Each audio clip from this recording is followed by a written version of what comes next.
His vow, her ruin. Alessia DeSantis had never believed in love. Not in their world. But when her father was murdered, when she was forced into a marriage that felt more like a sentence than a choice, she realized something brutal. This was not a wedding. This was a cage. Marcello Ricci smirked, his fingers ghosting over her pulse. You need a husband, he murmured. And lucky for you, I've always liked breaking pretty things. Chapter 1. The scent of lilacs and gunpowder. The air in the church was thick, a cloying blend of incense, lilies, and the faint, metallic tang of fear that Alessia DeSantis knew all too well. It clung to the back of her throat, a bitter taste of what was to come. Outside, the Roman sun beat down on the ancient cobblestones, but inside the Basilica di Santa Maria in Trastevere, a chilling gloom prevailed. The light that did manage to penetrate the stained glass windows fractured into a kaleidoscope of colors, painting the scene in an almost surreal light, a stark contrast to the darkness gathering in Alessia's heart. She stood stiffly, her ivory silk gown a stark contrast to the black mourning suits surrounding her. It was a masterpiece, hand-stitched with pearls and delicate lace, a dress designed for joy, not this somber parody of a wedding. A wedding that was less a celebration of love and more a sealing of a pact, a binding of families, a sacrifice. Her father's sacrifice, and now, hers. Her father, Don Lorenzo DeSantis, had been a man of immense power and even greater charisma. A man who commanded respect, not through fear, but through a quiet strength that resonated through every room he entered. He'd always told her, Alessia, mia cara, strength isn't about brute force. It's about knowing when to bend and when to break. He'd been gunned down in broad daylight, a brazen attack that had shaken the foundations of their world. The scent of lilacs, his favorite flower, always brought him back to her, sharp and poignant, now mingled with the phantom smell of gunpowder. The echoes of the gunshots still rang in her ears, a constant, brutal reminder of the life she'd lost, the future that had been stolen. She hadn't even been allowed to properly grieve. The funeral had been a whirlwind of hushed whispers, veiled threats, and calculating glances. The vultures had circled, sensing weakness, opportunity. And Marcello Ricci, the man she was now bound to marry, had been the most predatory of them all. She glanced at her reflection in the polished marble floor, a fleeting glimpse of a woman she barely recognized. Her dark hair, usually a cascade of unruly curls, was pulled back severely, accentuating the sharp angles of her face, the hollows beneath her cheekbones. Her eyes, once vibrant and full of life, were shadowed with a weariness that belied her 38 years. She looked older, harder, a woman forged in the crucible of grief and betrayal. The organ music swelled, a mournful dirge that seemed to mock the sanctity of the vows she was about to take. She felt a hand on her arm, cold and possessive. It was her uncle, Carlo, her father's younger brother, now the acting head of the DeSantis family. He was a man who wore his ambition like a second skin, his smile always a little too wide, his eyes a little too calculating. Smile, Alessia, he hissed, his voice a low, venomous whisper. You're making a powerful alliance. This is what your father would have wanted. She doubted that. Her father had always valued loyalty above all else, and she knew, with a sickening certainty, that this marriage was built on anything but. It was a power play, a strategic move in a game she didn't understand, a game where she was merely a pawn. Marcello Ricci. The name itself sent a shiver down her spine. He was the head of the Ricci family, their long-standing rivals, a man known for his ruthlessness and his charm, a dangerous combination that had made him one of the most feared and respected men in Rome. He was handsome, undeniably so, with a dark, brooding intensity that drew the eye. But beneath the surface, Alessia sensed a coldness, a cruelty that made her blood run cold. She remembered the first time she'd seen him, at a gathering of the families, years ago. He'd been younger then, but the darkness in his eyes had been unmistakable. He'd watched her with a predatory gaze, a silent assessment that had made her feel like prey. She dismissed it then, chalking it up to the arrogance of youth, the inherent tension between their families. Now, that gaze held a different meaning, a possessiveness that sent a tremor of fear through her. The heavy wooden doors of the basilica creaked open, and a hush fell over the assembled guests. Marcello stood at the altar, his back to her, a figure of imposing power in his tailored black suit. He turned, and their eyes met across the vast expanse of the church. His expression was unreadable, a mask of polite indifference that hid the storm brewing beneath. As she walked down the aisle, the weight of her father's absence pressed down on her, a physical burden that threatened to buckle her knees. Each step felt like a betrayal, a step further away from the life she'd known, a step closer to the unknown, the dangerous world of Marcello Ricci. The ceremony was a blur of Latin phrases, ancient rituals, and empty promises. She felt detached, as if she were watching it all from a distance, a spectator in her own life. When Marcello finally spoke his vows, his voice was a low, resonant rumble that sent a shiver down her spine, not of anticipation, but of dread. I, Marcello Antonio Ricci, take you, Alessia Isabella DeSantis, to be my lawfully wedded wife. His words were a vow, yes, but they felt like a threat, a promise of control, of possession. His dark eyes, locked on hers, held no warmth, no affection, only a chilling determination.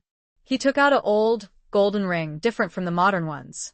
The jewel was an ancient emerald, shaped like a serpent eating its own tail.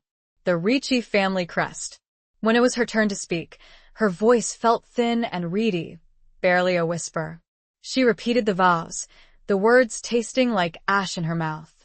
Each syllable was a lie, a betrayal of her own heart. The priest pronounced them husband and wife, and a wave of nausea washed over her. She felt trapped, suffocated, a bird caught in a gilded cage. Marcello leaned in, his lips brushing against her ear. His breath was warm against her skin, a stark contrast to the coldness in his eyes. "You're mine now, Alessia," he whispered, his voice a low, possessive growl. "And I always protect what's mine." The words were a promise, and a threat. She looked up at him, her gaze unwavering, a flicker of defiance sparking in the depths of her weary eyes. The scent of lilacs and gunpowder filled her senses, a constant reminder of the life she had lost and the uncertain future that lay ahead. This was not a beginning, she knew. It was a battle, and she was ready to fight. Chapter 2. A Cage of Gilded Promises. The reception was held at the Villa Medici, a breathtaking estate overlooking the city. Fairy lights twinkled like captured stars in the manicured gardens, casting an ethereal glow on the opulent surroundings. The air hummed with the murmur of conversations, the clinking of glasses, and the strains of a string quartet playing a melancholic melody that mirrored Alessia's inner turmoil. Everything was beautiful, expensive, and utterly suffocating. Alessia moved through the crowd like a ghost, her smile fixed, her eyes scanning for any sign of escape, any crack in the facade of this meticulously orchestrated charade. She felt like a porcelain doll, displayed for the admiration and envy of the guests, her internal struggles hidden beneath layers of silk and polite conversation.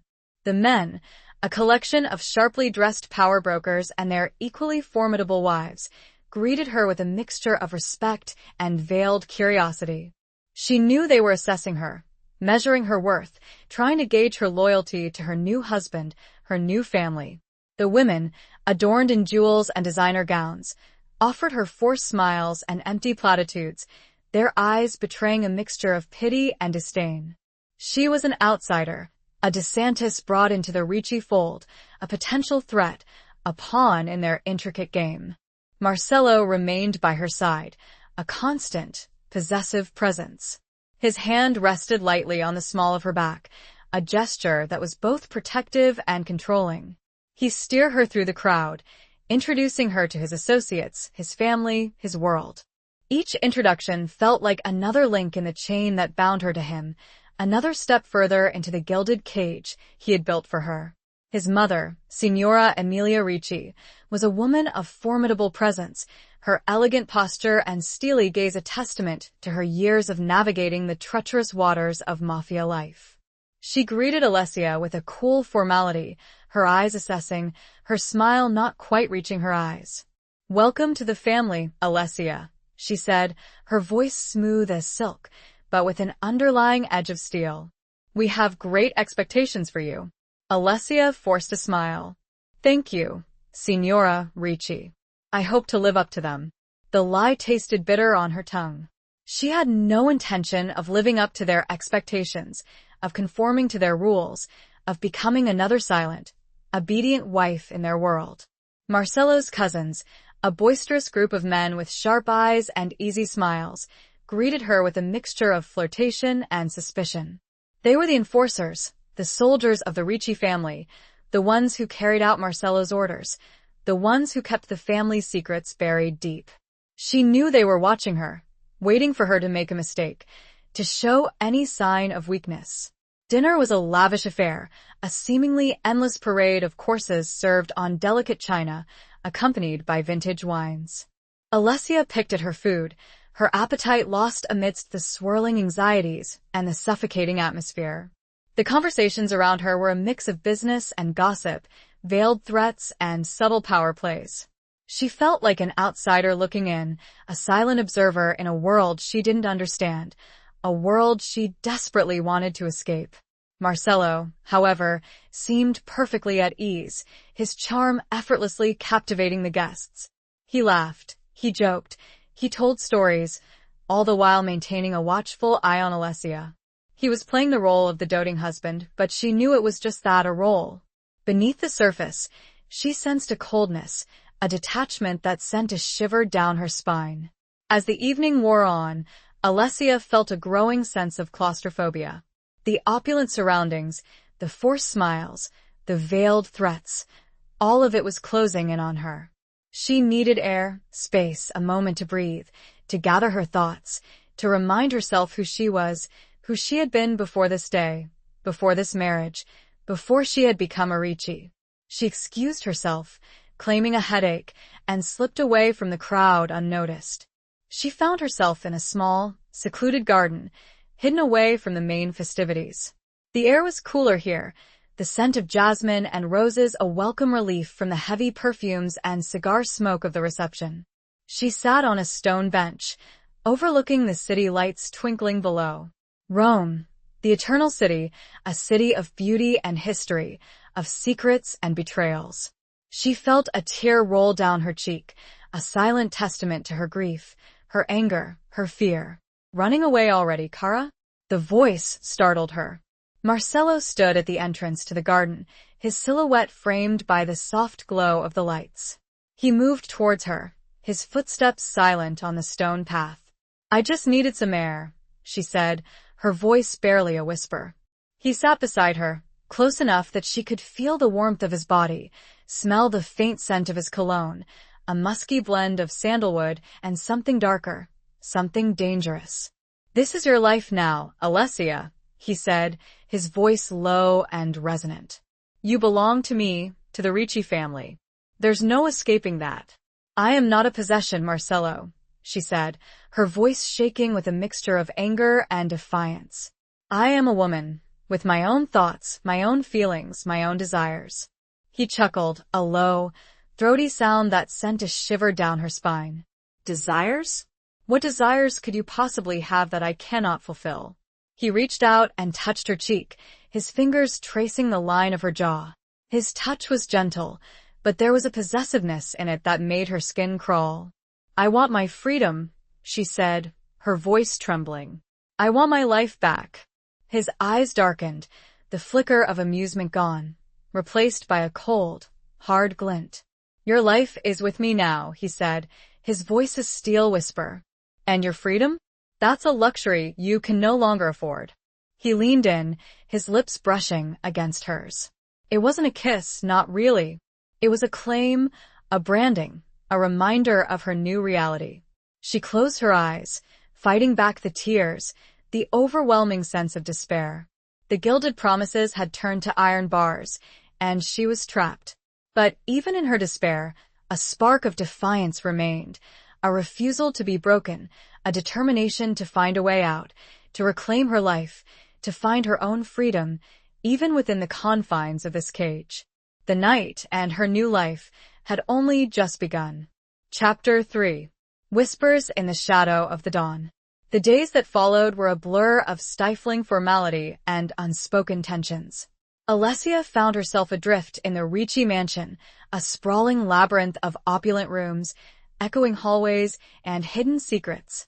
It was a beautiful prison, meticulously designed to keep her isolated, controlled, and utterly dependent on Marcello. Every morning began the same way.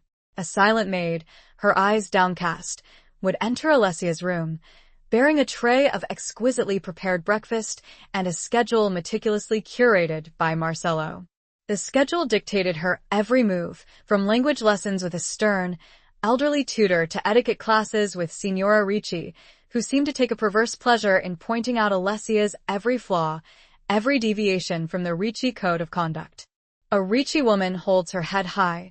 Alessia, Signora Ricci would say, her voice laced with a subtle disdain.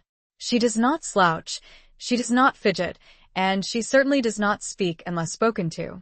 Alessia would bite back her retort, forcing herself to remain silent, to play the role of the obedient wife, at least for now. She knew that any sign of rebellion would be met with swift and brutal consequences. She was learning the rules of this new world, observing, analyzing, waiting for the opportune moment to strike, to find a way to break free from the chains that bound her. The afternoons were often spent in the company of Marcello's cousins, a forced socialization that felt more like an interrogation. They would ask her questions about her father, about the DeSantis family, about her knowledge of their business dealings. Their questions were veiled, their smiles deceptive, their eyes constantly assessing her, searching for any sign of weakness, any hint of betrayal. Your father was a respected man, Alessia, Marco, one of Marcello's cousins, said one afternoon, his voice smooth and oily. But he made some enemies. Powerful enemies. My father was a man of honor, Alessia retorted, her voice tight with suppressed anger. He always did what was best for his family. And what about you, Alessia?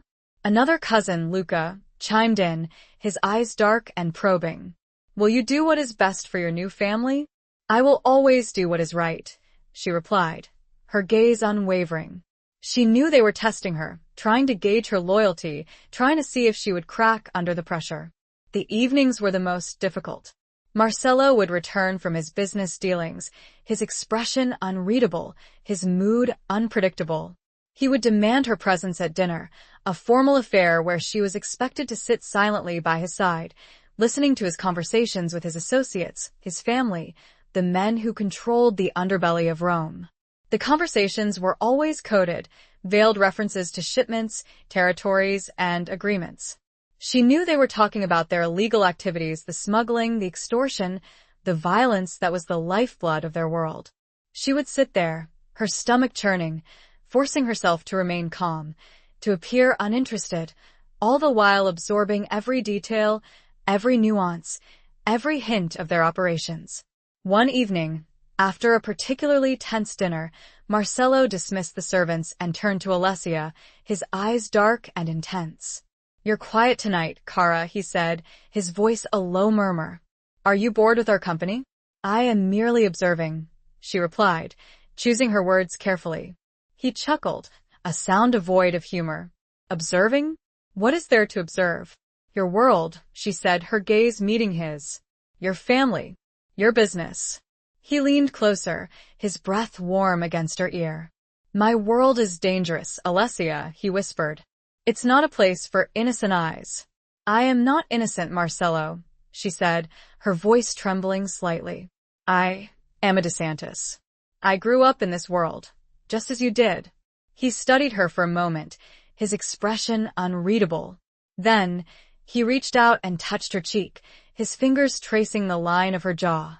Perhaps you are not as innocent as I thought, he said, his voice a low, husky murmur. Perhaps there is more to you than meets the eye. His touch sent a shiver down her spine, a mixture of fear and something else, something she couldn't quite define. It was a dangerous attraction, a forbidden desire that she knew she had to resist. But there was something about him, something about his power, his darkness, his vulnerability that drew her in, against her will. That night, she listened as the house settled, the guards patrolling with hushed steps. It was the same sound she had fallen asleep to for years, under her father's roof, the quiet murmur of vigilance. But here it felt different. Confining. She rose, needing the air outside, even if just from a balcony, the walls closing in around her in the silence. As she stepped out, her bare feet on the cool marble, she looked out at the twinkling lights of the sleeping city. This was her city, and she was no longer certain to whom it or she belonged. Chapter 4. The weight of a Ricci vow. The weight of her new name, Ricci, pressed down on Alessia like a physical burden. It was a constant reminder of her captivity, of the vows she had taken, of the life she had been forced to abandon. It was a name whispered with respect and fear, a name that carried the weight of generations of power, of violence, of secrets. She found herself increasingly drawn to the library, a vast, silent sanctuary filled with ancient tomes and forgotten histories. It was the one place in the mansion where she felt a semblance of peace, a refuge from the constant scrutiny and the suffocating atmosphere of the Ricci household. She would spend hours there, losing herself in the pages of old books, searching for stories of women who had defied expectations, who had carved their own paths in a world dominated by men. She found solace in their struggles, their triumphs, their resilience. She was searching, desperately, for a blueprint, a guide, a way to navigate her own treacherous path. One afternoon, while browsing through a collection of ancient Roman law, she stumbled upon a small, leather-bound volume tucked away on a dusty shelf. It was a diary, written in elegant, faded Italian, the handwriting delicate and feminine. She carefully opened the book, its pages brittle with age, and began to read. The diary belonged to Isabella Ricci, a woman who had lived centuries ago, a woman who had been married into the Ricci family under circumstances eerily similar to Alessia's own. Isabella had been a pawn in a political alliance, a sacrifice made to secure peace between warring families. She had been a woman of intelligence and spirit, a woman who had refused to be silenced, to be controlled, to be defined by the men around her. Alessia devoured Isabella's words, her heart aching with a sense of recognition, of kinship. Isabella had documented her struggles, her fears, her small acts of defiance. She had written about the secrets she had uncovered, the power she had wielded, the ways she had found to manipulate the men around her, to protect herself, to preserve her own identity. Isabella's diary became Alessia's lifeline, her secret confidant, her guide. She learned from Isabella's mistakes, her triumphs, her strategies. She began to see the Ricci family, their world, their power, through a different lens. She began to understand the intricacies of their alliances, their rivalries, their vulnerabilities. One passage, in particular, struck Alessia with a profound force.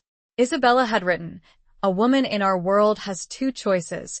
She can be a victim, or she can be a survivor. But to be a survivor, she must be cunning, she must be patient, and she must be willing to play the game, even if it means sacrificing her own heart." Alessia closed the diary, her mind racing. Isabella's words resonated with her own growing sense of determination, her refusal to be a victim, her growing awareness of the power she possessed, the power she could wield, if she was smart, if she was careful, if she was willing to play the game. She began to pay closer attention to the conversations around her, to the whispers in the shadows, to the unspoken tensions between the family members. She noticed the subtle power plays, the veiled threats, the shifting alliances. She began to see the cracks in the facade of the Ricci family, the vulnerabilities that lay hidden beneath their carefully constructed image of strength and unity. She also began to observe Marcello more closely. She watched him interact with his family, his associates, his enemies. She saw the ruthlessness, the coldness, the calculating intelligence that made him such a formidable leader. But she also saw glimpses of something else, something hidden beneath the surface, a vulnerability, a loneliness, a hint of the man he might have been, had he not been born into this world of violence and betrayal. One evening, she found him in the library, standing by the window, staring out at the city lights. He looked tired, his shoulders slumped, his expression weary.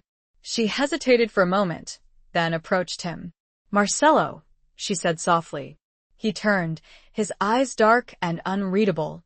"Alessia," he replied, his voice a low murmur. "What are you doing here?"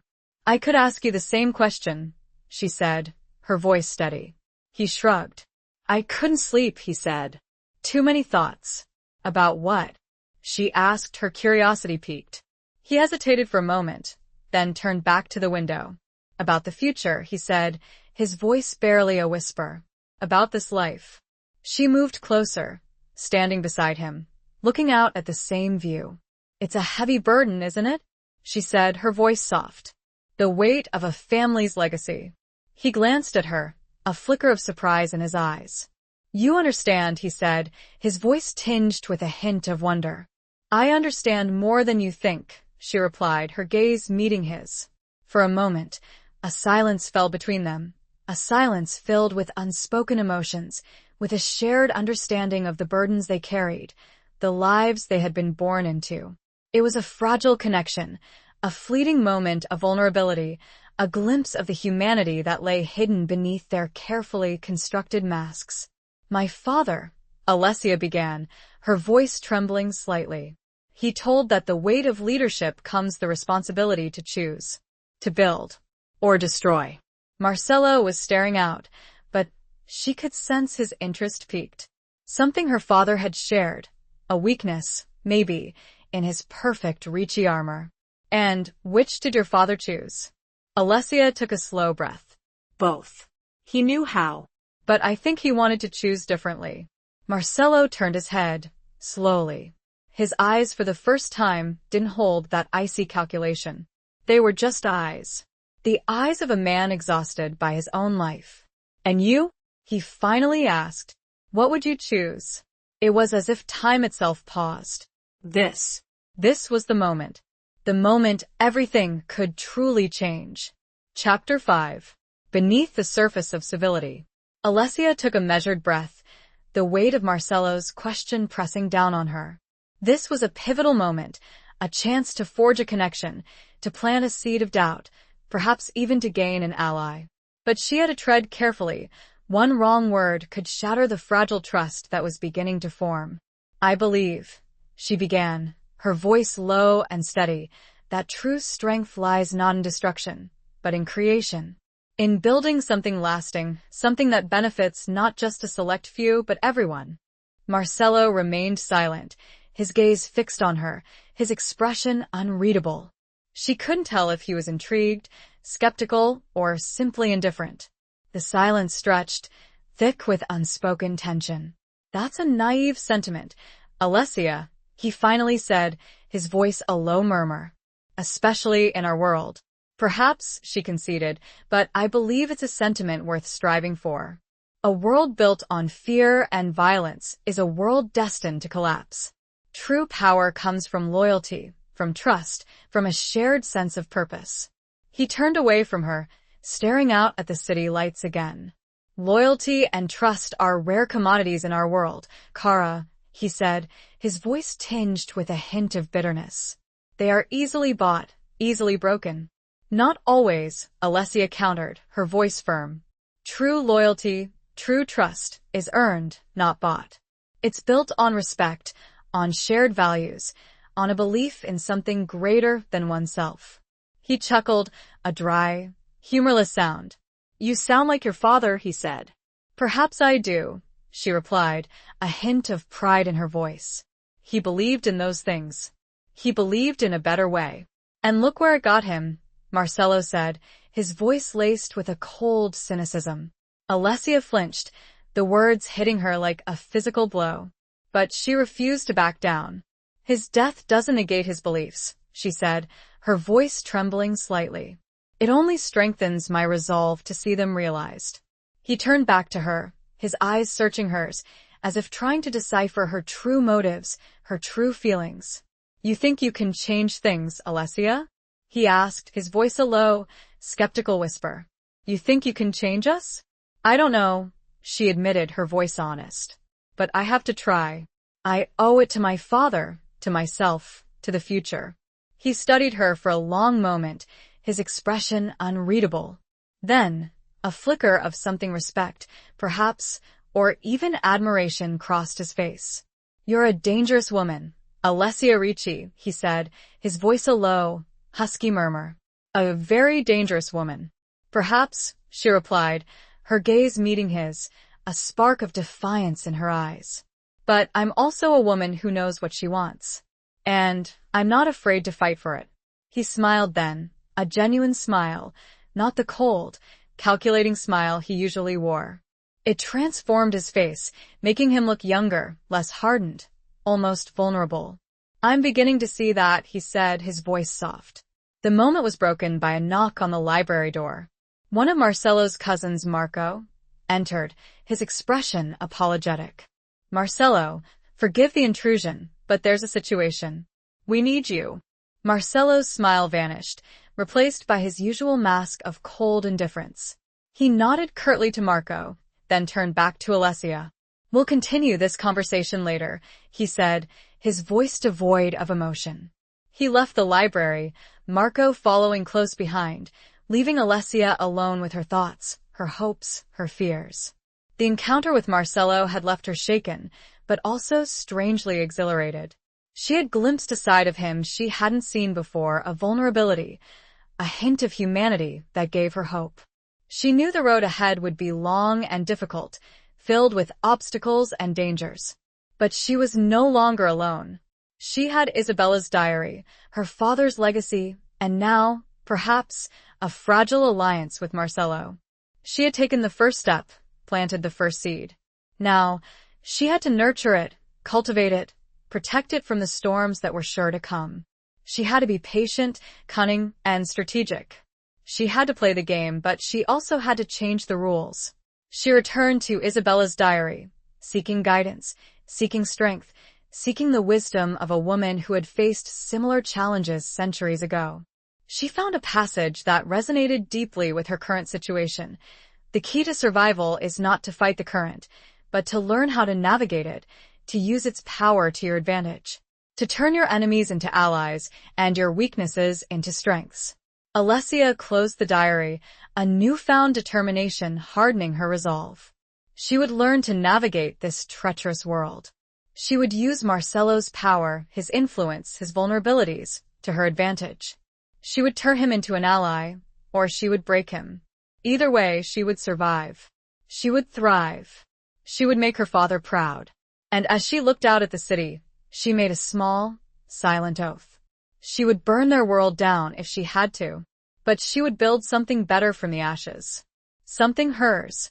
Chapter 6. Echoes of a Father's Legacy. The situation that had pulled Marcello away had been a territorial dispute with a rival family, the Morettis. It was a minor skirmish, a show of force, a reminder of the ever-present tension that simmered beneath the surface of Roman society. But it served as a stark reminder to Alessia of the volatile world she now inhabited, a world where violence was a constant threat, where alliances were fragile, and where betrayal was always a possibility. In the days that followed, Alessia found herself increasingly drawn into the inner workings of the Ricci family. Marcello, perhaps influenced by their conversation in the library, began to include her in meetings, to seek her opinion on matters of business, to treat her less like a possession and more like a partner, albeit a junior one. It was a subtle shift, but a significant one. He still maintained his control, his authority, but he was also beginning to listen to her, to value her insights, to recognize her intelligence and her understanding of the delicate balance of power that governed their world. Alessia, in turn, used this opportunity to learn as much as she could about the Ricci operations, their alliances, their enemies, their strengths, and their weaknesses. She listened intently to the conversations, observing the dynamics between the family members, the subtle power plays, the unspoken tensions. She was gathering information, piecing together the puzzle, preparing for the day when she would be able to use this knowledge to her advantage. She also began to explore her father's legacy, seeking to understand the choices he had made, the enemies he had accumulated, the alliances he had forged. She spent hours in the DeSantis family archives, poring over old documents, letters, and records. She discovered that her father had been a far more complex man than she had ever realized, a man torn between his loyalty to his family and his desire for a different kind of life, a life free from violence and betrayal. She found letters he had written to a close friend, a confidant, expressing his doubts, his fears, his regrets. He had written about his growing disillusionment with the mafia life, his desire to break free from the cycle of violence, his hope that his children, especially Alessia, would be able to escape the darkness that had consumed him. "I pray that Alessia will find a different path," he had written. "A path of peace, of love, of happiness. A path that leads away from this endless war." Alessia's heart ached as she read her father's words. She realized that he had been trying to protect her, to shield her from the harsh realities of their world. He had wanted a better life for her, a life free from the burdens of his legacy. But he had also underestimated her.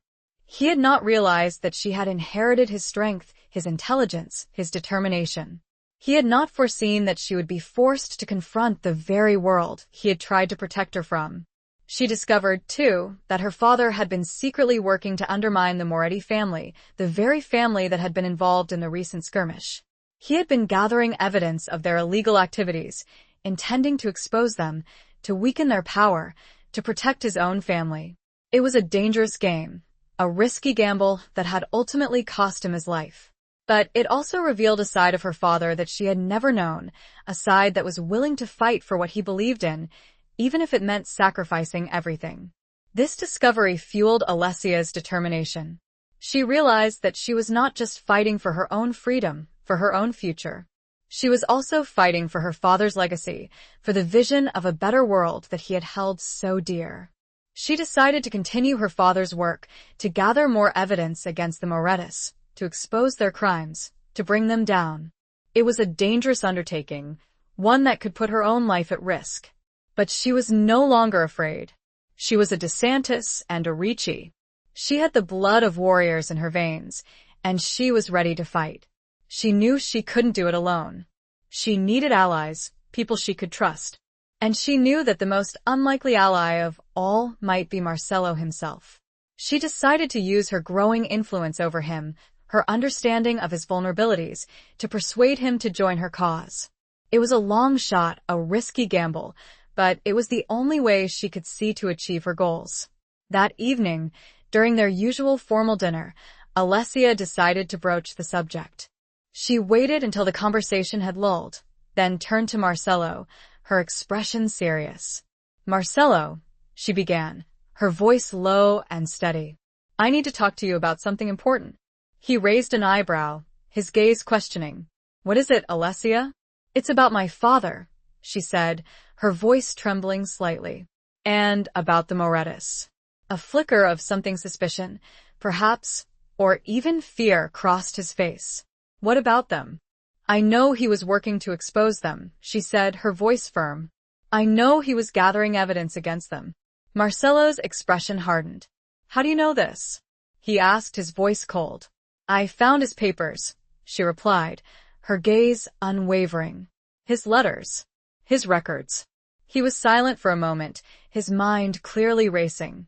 Then, he leaned closer, his voice a low, dangerous whisper. "And what do you intend to do with this information, Alessia?" "I intend to finish what he started," she said, her voice clear and resolute. "I intend to bring them down." The air itself felt sharp, like broken glass. "And you think I would help you do this?" His voice was low, almost a growl. "I think," Alessia said, her hand reaching across the table, hovering for a breathless second before settling gently, deliberately, over his, "that you might want to." Chapter 7. The Serpent's Dance. Marcello's hand, beneath hers, remained utterly still. Alessia could feel the tension radiating from him, the coiled power that was always just beneath the surface. His eyes, dark and intense, searched hers, trying to dissect her motives, to understand the game she was playing. "Why would I want to help you destroy the Morettis?" he asked, his voice a low, controlled rumble. They are a powerful family, a valuable ally, at times. They are also a dangerous family, Alessia countered, her voice steady, her gaze unwavering. A family that has caused us nothing but grief. A family that killed my father. The last words hung in the air, heavy with accusation, with grief, with a barely suppressed rage. Marcelo's expression flickered, a brief flash of something that might have been guilt, or perhaps simply regret. Your father's death was unfortunate, he said, his voice carefully neutral. But it was a consequence of his own actions. He was playing a dangerous game. And aren't we all? Alessia retorted, her voice laced with a hint of defiance. Aren't we all playing a dangerous game, Marcelo? A game where the stakes are life and death, power and control, loyalty and betrayal? He leaned back in his chair, studying her with a renewed intensity. You're learning the rules quickly, Alessia, he said, a hint of admiration in his voice. I've always known the rules, she replied. I just chose not to play them. Until now. And what has changed? He asked, his voice a low, probing murmur. My father's death, she said, her voice trembling slightly. My marriage to you. My understanding of this world. I realize now that I can't stand idly by while others dictate my fate. I have to take control, to fight for what I believe in, to protect what's left of my family, my legacy. And you believe destroying the Moretus will achieve that? He asked, his skepticism evident. It's a start, she replied. They are a threat, a cancer that needs to be removed.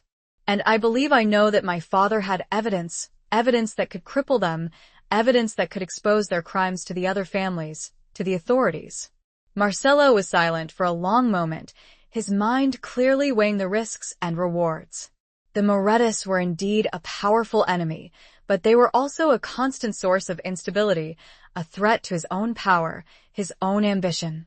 And what makes you think this evidence still exists? He asked, his voice cautious. Your father's men would have searched for it. We searched for it. My father was a cautious man, Alessia said. He wouldn't have kept it in an obvious place. He would have hidden it, protected it, knowing that it was his only leverage, his only insurance. And you know where it is? He asked, his eyes narrowing. Alessia hesitated. This was the crucial moment, the point where she had to reveal her hand, to trust him, at least partially.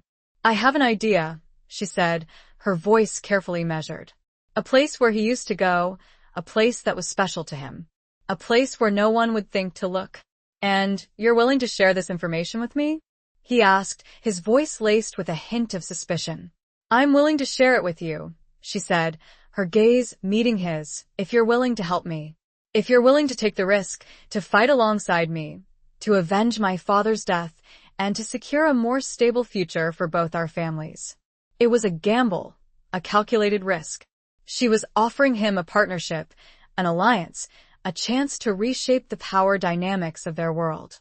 But she was also placing her trust in him, a man she barely knew, a man who had every reason to betray her.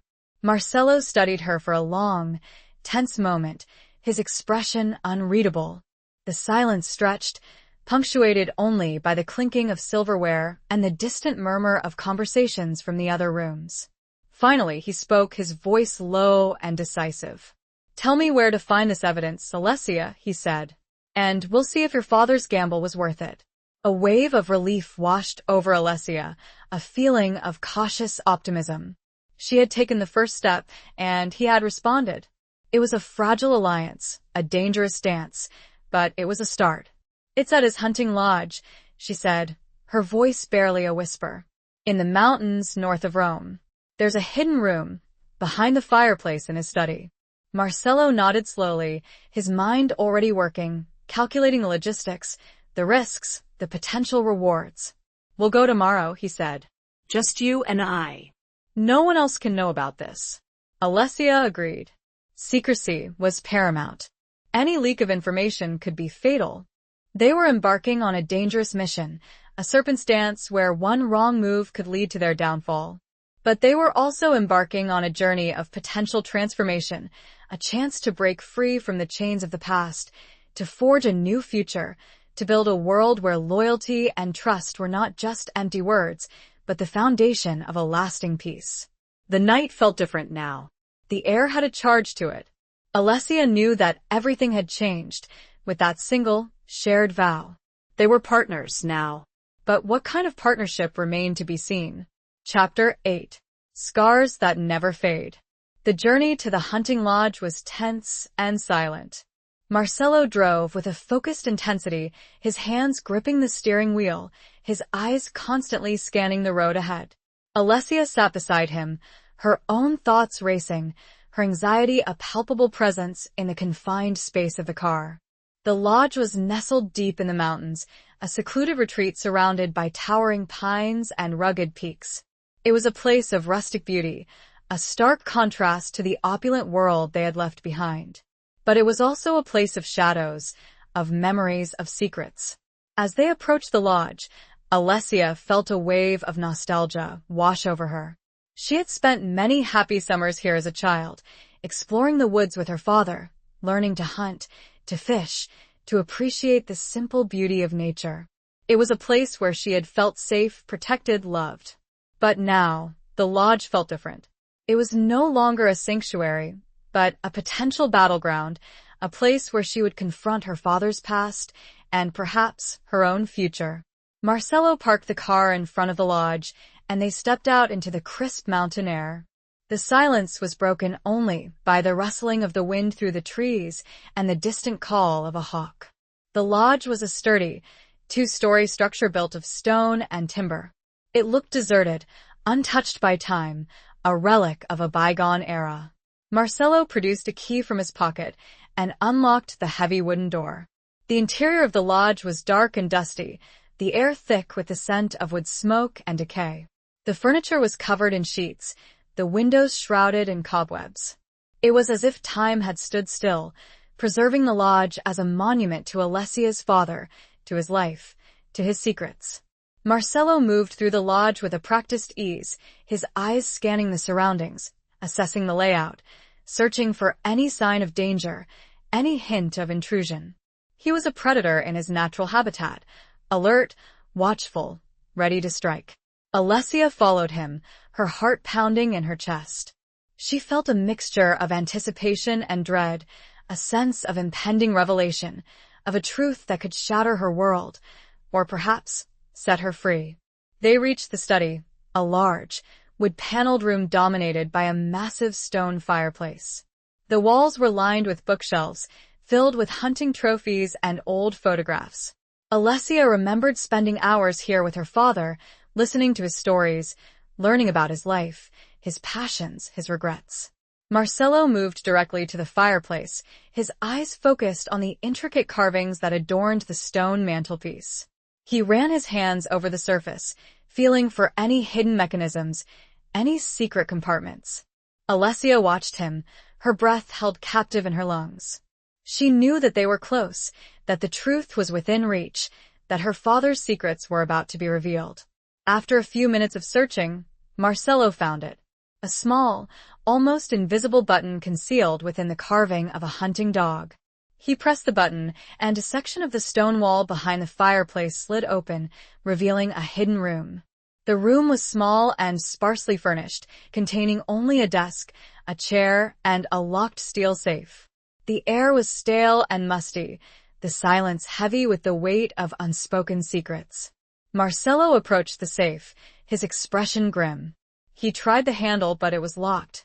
He produced a set of tools from his pocket, the tools of a man accustomed to breaking into things, to uncovering hidden truths, to violating secrets. Alessia watched him work, her anxiety growing with each passing moment. She knew that the contents of the safe held the key to her father's past, to the Moretti's crimes, to her own future. After what seemed like an eternity, Marcelo finally managed to crack the safe. The heavy door swung open, revealing its contents. Inside, there were stacks of documents, photographs, and a single leather-bound journal. Marcelo reached into the safe and pulled out the journal.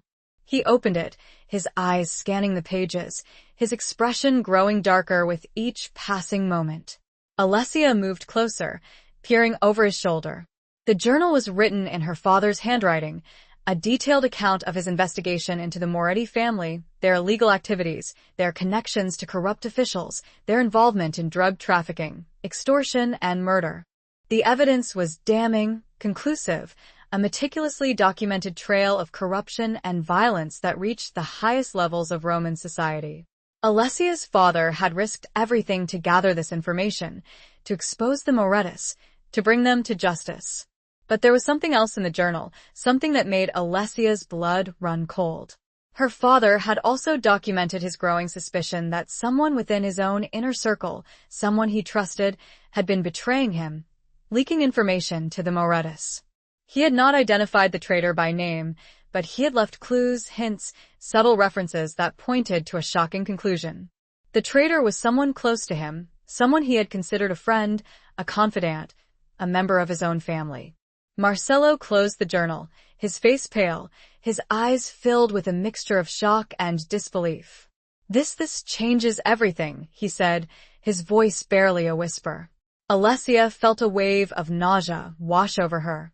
The truth was more devastating than she could have imagined. Her father had been betrayed, not by an enemy, but by someone he had loved, someone he had trusted. And as her eyes moved from the journal to Marcello, she saw something reflected in his features. A terrible, dawning recognition. A scar on his hand, a small, almost invisible mark, barely noticeable. A scar he had told her, once, that he had gotten protecting her father. A lie. And Alessia understood, finally, that the serpent had been in their midst, all along. Chapter 9.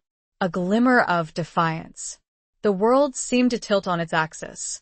The revelation, the visual confirmation of Marcello's betrayal, hit Alessia with the force of a physical blow.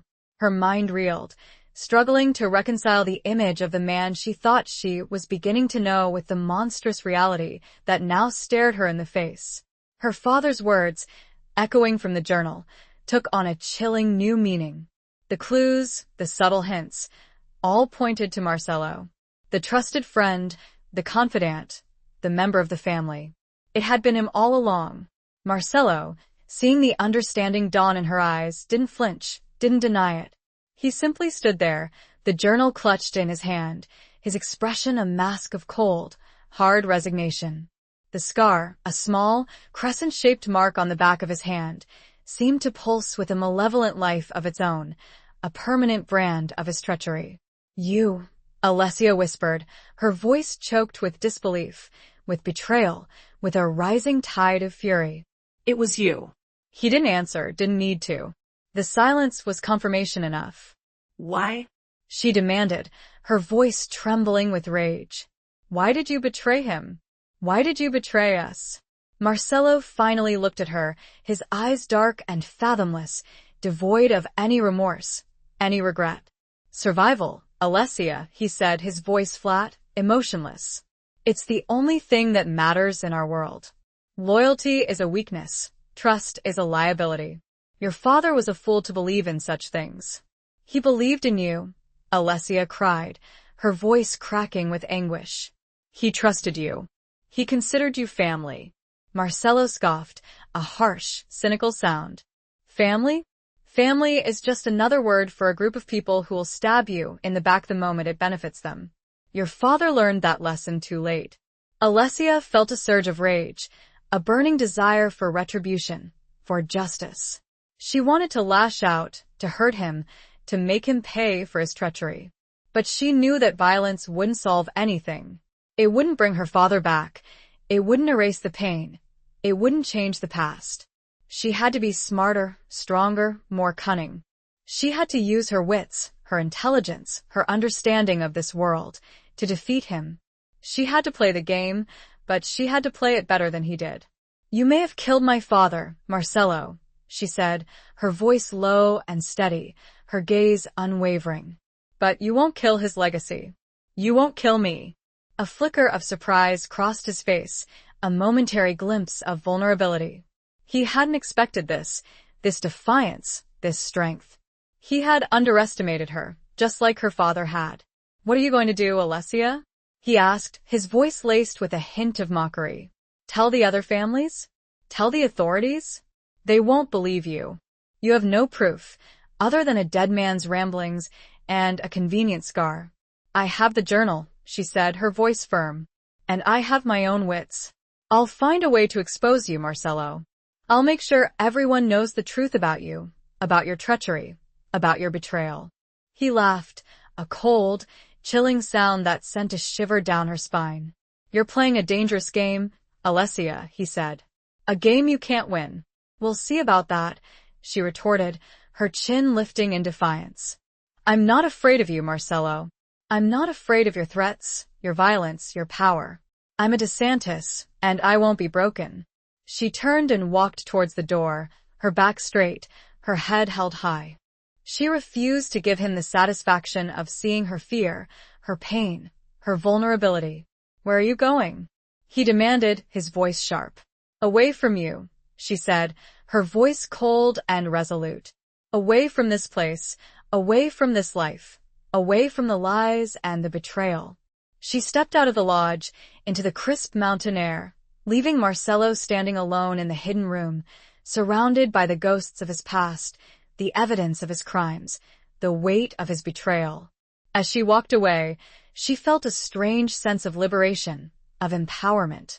She had faced her greatest fear, confronted her greatest enemy, and she had survived. She was no longer a victim, a pawn, a captive. She was a survivor, a fighter, a woman determined to forge her own destiny. She looked back at the lodge, the place she thought had answers. Now it just held more questions. She would leave this place, but she would return. She had to. For her father, for herself, and, most terrifyingly of all, for the truth that still lay hidden, somewhere in the darkness. Chapter 10. The Price of Loyalty. Alessia's escape from the lodge was a blur of adrenaline and fear. She drove recklessly, her mind racing, her hands gripping the steering wheel so tightly her knuckles were white. She needed to get away, to put as much distance as possible between herself and Marcelo, between herself and the suffocating world of the Ricci family. She drove for hours, without a destination in mind, simply following the winding mountain roads, letting her instincts guide her. She needed time to think, to process the devastating revelation, to formulate a plan, to figure out her next move. She eventually found herself in a small, secluded village, nestled in a valley high in the mountains.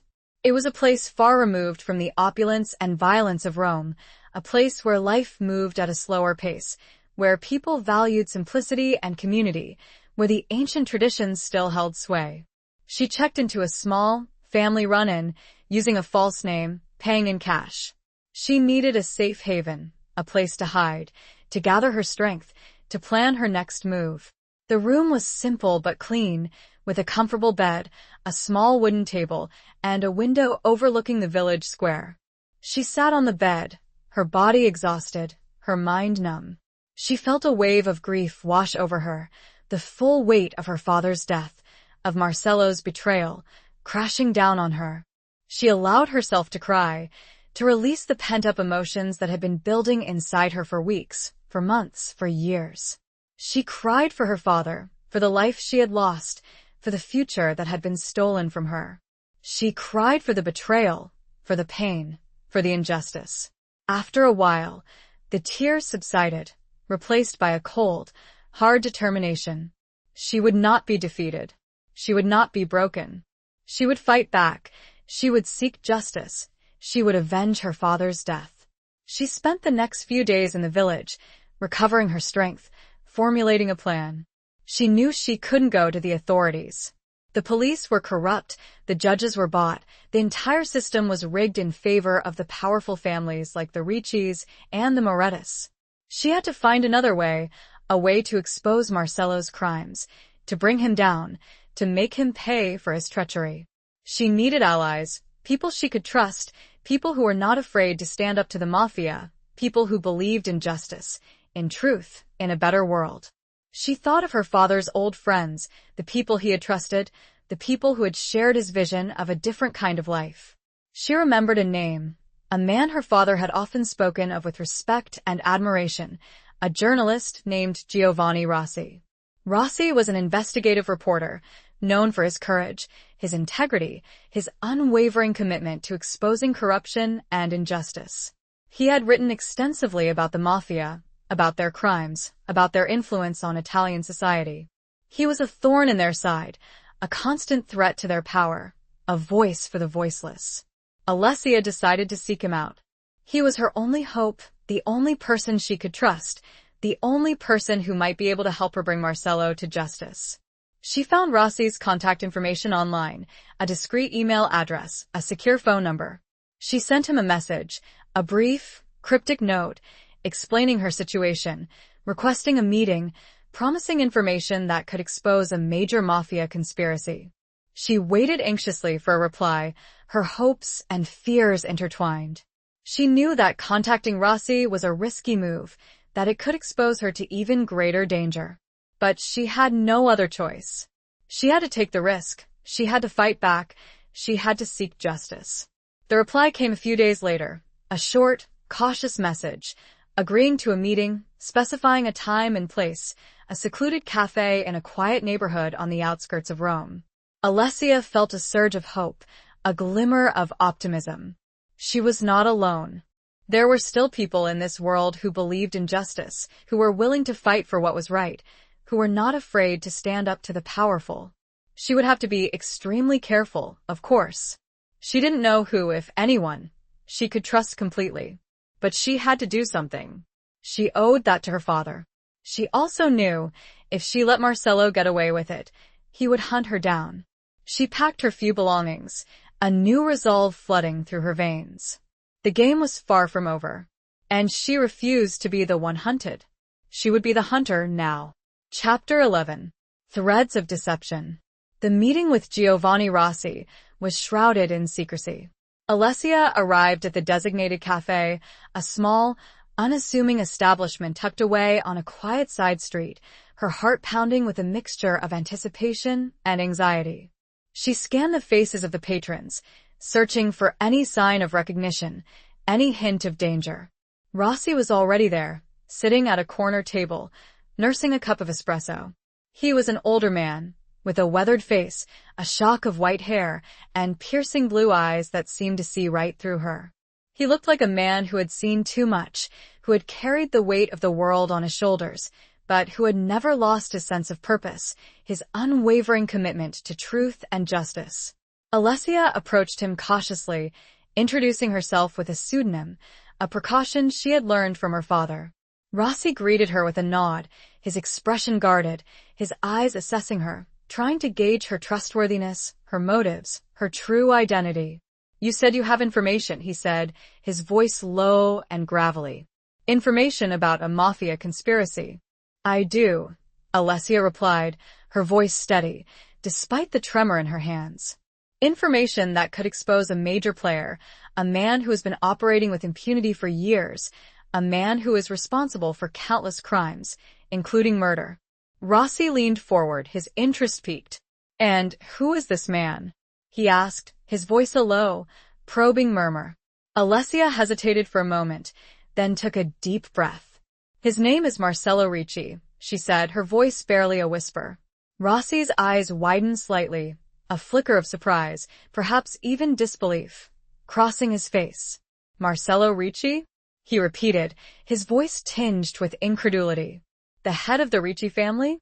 "Yes," Alessia confirmed, her gaze unwavering. "He is the man who murdered my father, Lorenzo DeSantis." Rossi was silent for a long moment, processing the information, weighing the implications, assessing the risks. He knew the Ricci family, their power, their reach, their ruthlessness. He knew that accusing Marcello Ricci of murder was a dangerous game, a game that could have deadly consequences. "Do you have proof?" he asked, his voice cautious. "Evidence that would stand up in court, evidence that could expose him, bring him down?" "I have evidence," Alessia replied, her voice firm. "But it's not the kind of evidence that can be presented in court. The courts are corrupt, the judges are bought, the entire system is rigged in favor of the powerful families." "Then what kind of evidence do you have?" Rossi asked, his skepticism evident. Alessia told him about the hunting lodge, about the hidden room, about the journal, about her father's meticulous documentation of the Moretti family's crimes, and about Marcello's betrayal. She told him about the scar, the visual confirmation of his treachery, the moment she realized that he had been the one who had betrayed her father. Rossi listened intently, his expression grim, his eyes filled with a mixture of anger and determination. He knew that Alessia's story was credible, that it rang true, that it was consistent with everything he knew about the Ricci family, about their methods, about their ruthlessness. "This is a dangerous game you're playing, Signora." He paused, waiting for her pseudonym. Elena, Alessia supplied. "Signora Elena," Rossi continued. "A very dangerous game. Marcello Ricci is a powerful man, a dangerous man. He will stop at nothing to protect himself, to silence his enemies." "I know," Alessia said, her voice trembling slightly. "But I'm not afraid. I'm willing to take the risk, to fight for justice, to avenge my father's death." Rossi studied her for a moment, his eyes searching hers, trying to gauge her sincerity, her determination, her resolve. He saw a woman who had been wounded, who had suffered a great loss, but who had not been broken. He saw a woman who was driven by a fierce sense of justice, a burning desire for retribution, an unwavering commitment to truth. "I believe you," he said, his voice firm, "and I'll help you. But we have to be careful. We have to be smart. We have to be one step ahead of them." Alessia felt a wave of relief wash over her, a sense of gratitude, of renewed hope. She was not alone. She had found an ally, a partner, a man who was willing to fight alongside her, to expose the truth, to bring Marcello Ricci to justice. "What do we do now?" she asked, her voice eager. "We gather more evidence," Rossi replied. "We build a case that is so strong, so irrefutable, that even the corrupt authorities won't be able to ignore it. We expose Marcello Ricci's crimes to the world, to the media, to the public. We make him a pariah, a target, a man who is hunted by everyone, including his own family." Alessia took a breath, calming her racing heart. "The journal," she said, remembering its importance. "It names names. Dates. Everything." Rossi's eyes sharpened.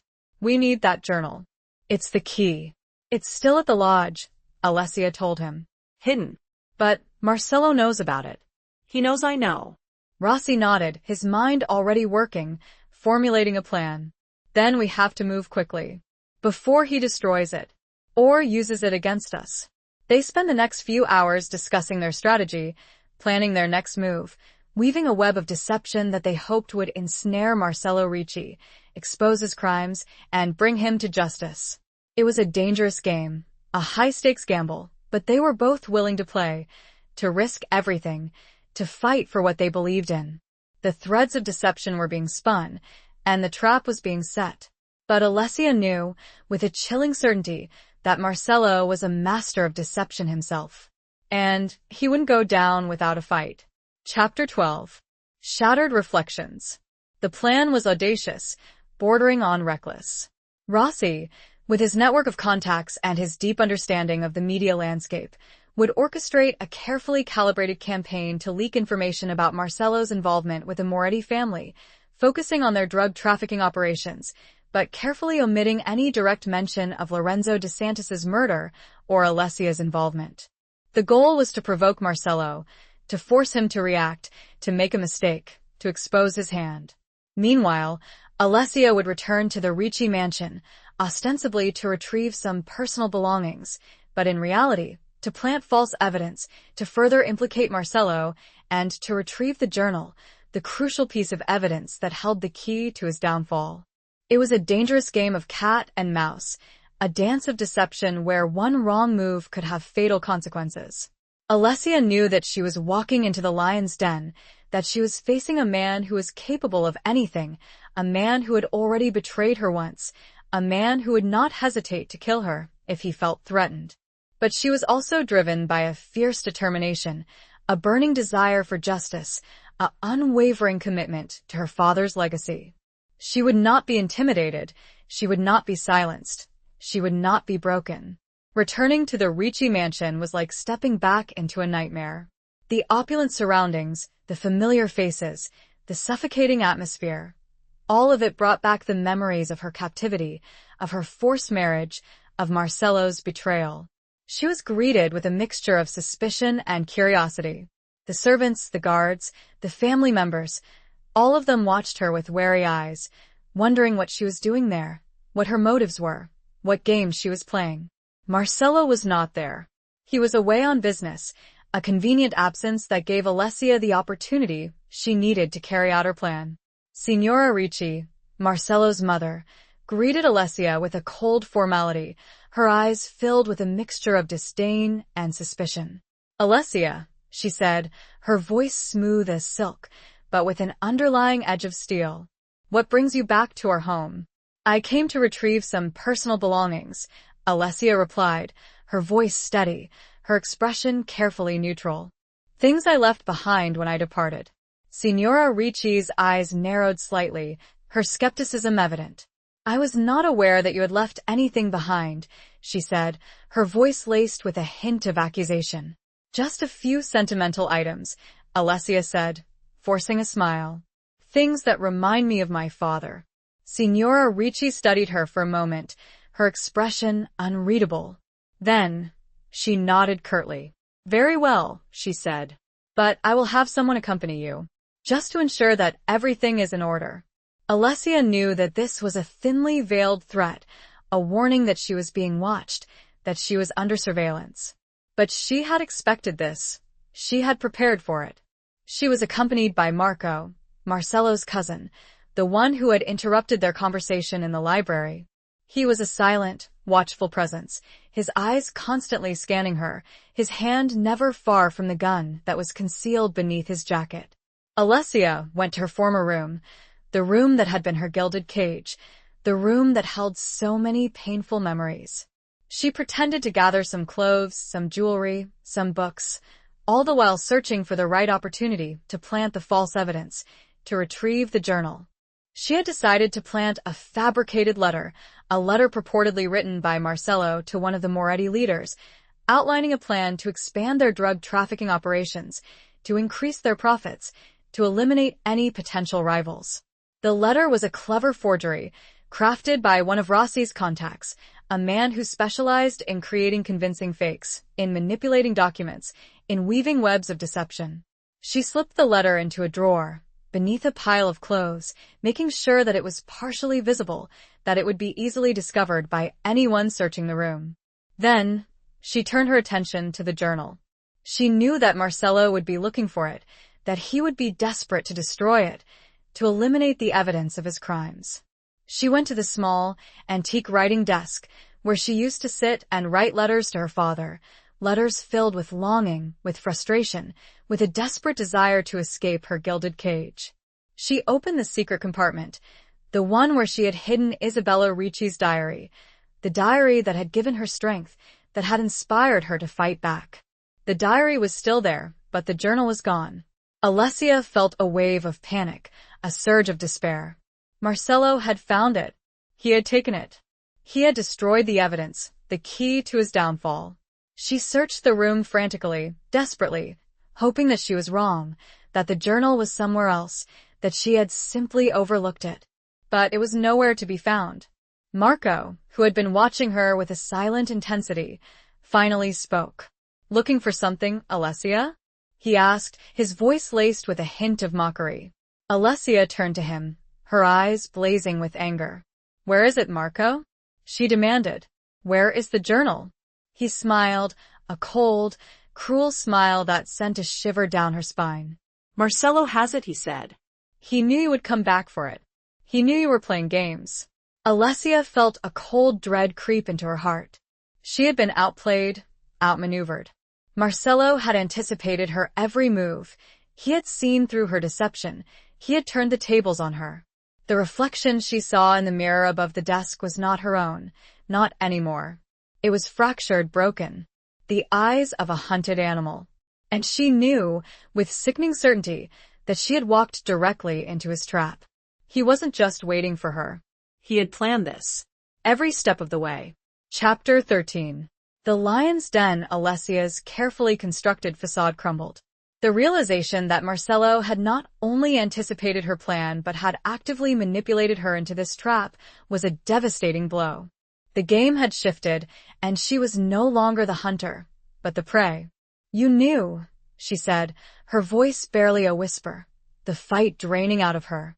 "He knew I would come back." Marco nodded, his smile widening, revealing a hint of cruel satisfaction. "Marcelo is not a fool, Alessia. He understands how your mind works. He knew you wouldn't be able to resist the lure of your father's secrets, the temptation of revenge." "Where is he?" Alessia demanded, her voice regaining some of its strength, fueled by a desperate need to confront him, to understand the depths of his treachery. "He's waiting for you," Marco replied. "He wants to talk." Alessia knew that talk was a euphemism, a veiled threat. Marcelo didn't want to talk. He wanted to silence her, to eliminate the threat she posed, to ensure his own survival. But she had no choice. She had to face him, to confront him, to try to salvage something from this disastrous situation. She had to play the game, even if she knew she was walking into a trap. Marco led her through the mansion, down the familiar hallways, past the opulent rooms, the silent servants, the watchful guards. The atmosphere was thick with tension, with anticipation, with a sense of impending doom. They reached the study, Marcelo's inner sanctum, the room where he conducted his business, where he plotted his schemes, where he held the reins of power. The room was dimly lit, the heavy curtains drawn, the air thick with the scent of cigar smoke and expensive whiskey. Marcelo was standing by the fireplace, his back to the door, his silhouette framed by the flickering flames. He turned as they entered, his expression unreadable, his eyes dark and fathomless. "Alessia," he said, his voice a low, controlled rumble. "I've been expecting you." Alessia stood her ground, her gaze unwavering, her chin lifted in defiance. "You knew I would come," she said, her voice steady, despite the tremor in her heart. "Of course," he replied, a hint of amusement in his voice. "You're predictable, Alessia. Driven by your emotions, by your misguided sense of justice, by your foolish desire for revenge." "Where is the journal, Marcelo?" she demanded, ignoring his taunts. He gestured towards the desk, where the leather-bound journal lay open, its pages filled with her father's handwriting, the evidence of Marcelo's crimes. "It's all here, Alessia," he said. "Your father's meticulous records, his accusations, his pathetic attempts to bring me down. But it's all for naught. It's just a collection of lies, of unsubstantiated claims, of a dead man's ramblings." "It's the truth," Alessia retorted, her voice fierce. "And you know it." Marcelo chuckled, a cold, chilling sound. "The truth is what I say it is, Alessia," he said. "Power is the only truth that matters in our world. And I have the power, not you." He picked up the journal, holding it over the flickering flames of the fireplace. "This is worthless," he said. "It's nothing but a fire hazard." Alessia's heart leaped into her throat. He was going to destroy it, to eliminate the evidence, to erase her father's legacy. "Don't!" she cried, lunging towards him, desperate to stop him. But Marco intercepted her, grabbing her arm, restraining her with a brutal grip. "Let him go, Alessia," he said, his voice cold and menacing. "It's over." Alessia struggled against his grip, her eyes fixed on Marcelo, on the journal, on the flames. She watched in horror as he held the book over the fire, the pages beginning to curl, the ink beginning to fade. "No!" she screamed, her voice filled with anguish, with despair, with a rage that burned hotter than the flames. But Marcelo didn't hesitate. He dropped the journal into the fireplace, watching as the flames engulfed it, consuming the pages, reducing her father's words, his legacy, his truth, to ashes. Alessia felt a wave of despair wash over her, a sense of utter defeat. He had won. He had destroyed the evidence. He had silenced her. He had broken her. Marcelo turned to her, his eyes filled with a cold, triumphant gleam. "It's over, Alessia," he said. "You have nothing left. You are nothing." She stared at him and, through gritted teeth, As Marco tightened his grip to restrain her, she saw the fire reflected in his eyes. And she knew this was a lie. You didn't burn it, she said. Her voice was quiet, almost a whisper, but filled with steel. Marcelo's eyes flickered. Just for a second. But it was enough. You didn't burn the real journal. Marco stared at Marcelo, his confusion mirroring Alessia's own dawning realization. Marcelo had played them both. And Alessia knew, with a chilling certainty, that the game was far from over. It had just entered a terrifying new phase. Chapter 14. Blood and Betrayal. The air in the study crackled with a newfound tension. Alessia's quiet accusation, her unwavering gaze, had thrown Marcelo off balance, revealing a crack in his carefully constructed facade of control. Marco's confusion, his questioning glance at Marcelo, added another layer of uncertainty to the already volatile situation. "What are you talking about, Alessia?" Marcelo asked, his voice carefully neutral, but his eyes betraying a flicker of unease. "You burned a fake," Alessia said, her voice gaining strength, fueled by a surge of adrenaline, by a desperate hope that she was right, that she had finally gained an advantage. "You knew I would come back for the journal, so you created a duplicate, a convincing forgery, something to fool me, to make me believe that you had destroyed the evidence." Marcelo remained silent, his expression unreadable, his eyes locked on hers, engaged in a silent battle of wills, a test of strength and resolve. "Why?" Alessia demanded, her voice rising in intensity. "Why go to such lengths? Why not just destroy the real journal? Why keep it at all?" Marcelo finally spoke, his voice low and measured. "Because, Alessia," he said, "the journal is not just evidence of my past actions. It's also a leverage, a bargaining chip, a tool that can be used to control others, to manipulate events, to ensure my own survival. You're using it against the Morettas." Alessia realized, her mind racing, piecing together the puzzle. "You're blackmailing them, threatening to expose their crimes, to maintain your own power, your own control." Marcelo smiled, a cold, cruel smile that sent a shiver down her spine. "You're smarter than I gave you credit for, Alessia," he said. "Yes, the journal is my insurance policy, my guarantee that the Morettas will continue to dance to my tune." "And what about me?" Alessia asked, her voice trembling slightly. "What role do I play in your twisted game?" "You, Alessia," he said, his eyes narrowing, "are a loose end, a potential threat, a liability that needs to be managed." "Managed?" she repeated, her voice laced with a mixture of fear and defiance. "You mean silenced? Killed?" "I would prefer not to kill you, Alessia," he said, his voice surprisingly gentle. "You have spirit, you have intelligence, you have potential. I could use someone like you by my side. You want me to join you?" she asked, incredulous. "After everything you've done? After you betrayed my father? After you tried to destroy his legacy?" "Your father was a fool," Marcelo said, his voice hardening. "He clung to outdated notions of honor and loyalty. He refused to adapt to the realities of our world. He paid the price for his weakness. And you want me to follow in your footsteps?" Alessia retorted, her voice fierce. "To become a monster like you? I want you to survive, Alessia," he said. "To thrive. To embrace your true nature, your true potential. You are a Ricci now, whether you like it or not. You have the blood of warriors in your veins, the cunning of a fox, the ruthlessness of a lion. Don't waste it on sentimental notions of justice and revenge." He took a step towards her, his eyes holding hers captive. "Join me, Alessia," he said, his voice a low, seductive murmur. "Together, we can rule this city, this world. We can be unstoppable." Alessia felt a strange pull, a temptation, a dark allure. She saw a glimpse of the power he offered, the control, the influence, the freedom from fear, from vulnerability. But she also saw the darkness, the corruption, the betrayal, the endless cycle of violence and deceit.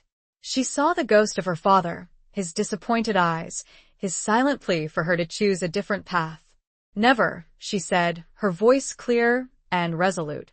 "I will never join you, Marcelo. I will never betray my father's memory. I will never become like you. His smile vanished, replaced by a cold, hard mask. Then you leave me no choice, Alessia, he said, his voice devoid of emotion. He turned to Marco, his eyes issuing a silent command. Marco, his face pale, his expression conflicted, reached for the gun concealed beneath his jacket. Alessia knew that this was it, the moment of truth, the final confrontation.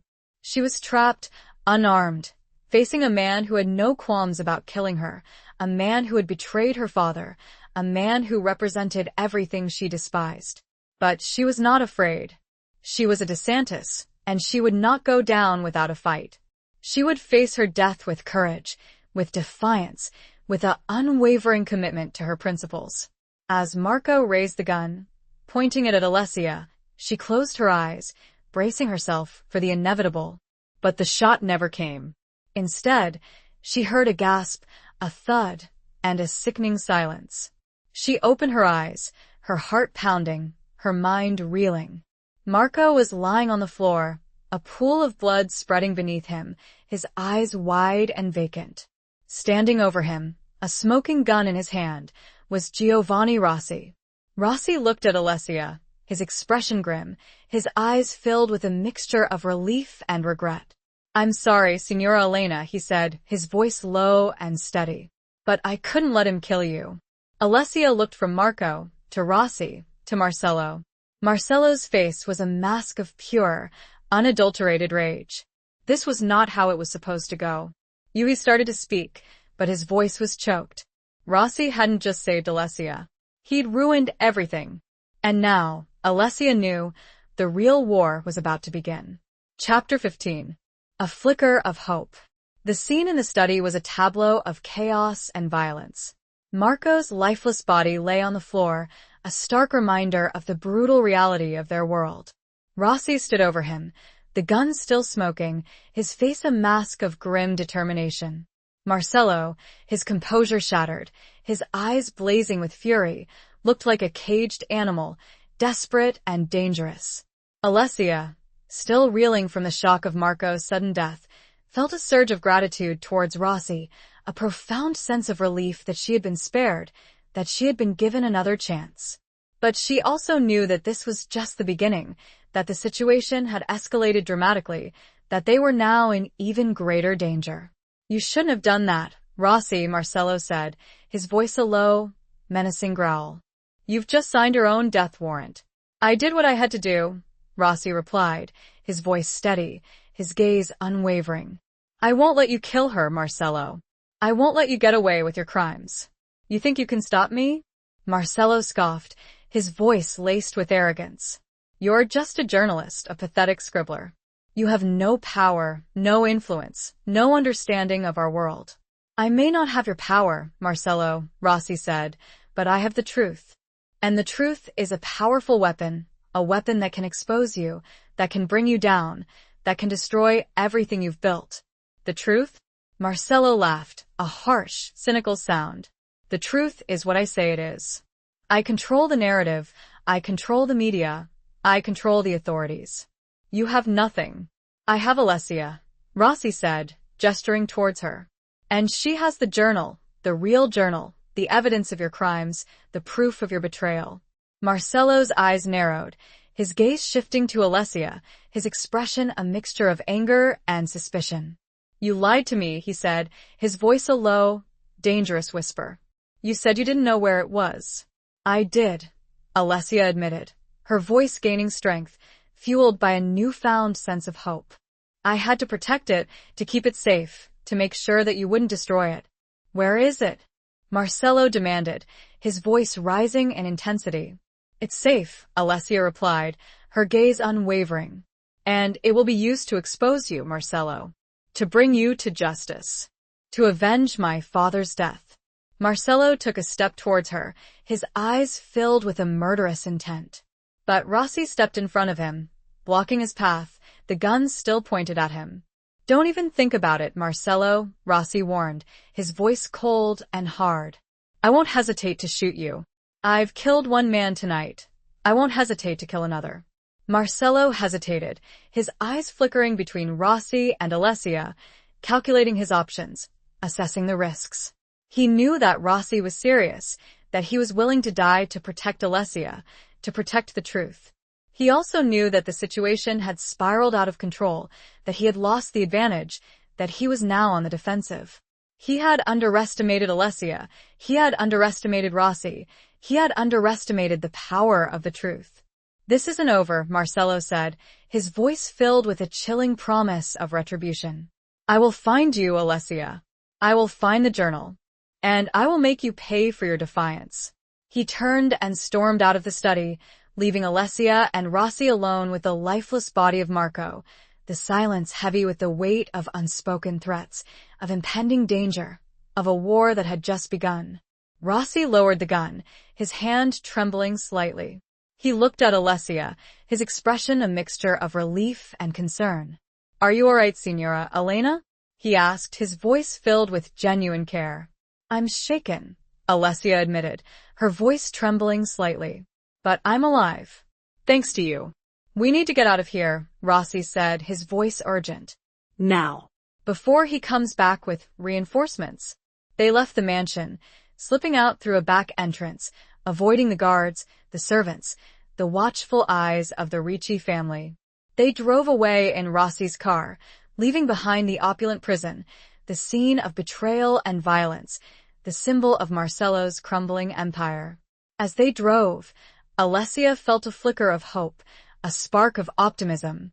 She had survived, she had escaped, she had found an ally, she had retrieved the journal which she had hidden in the village, in the small inn, prior to the meeting. She was still in danger, but she was no longer alone. She had a fighting chance, a chance to expose Marcello, to bring him to justice, to avenge her father's death.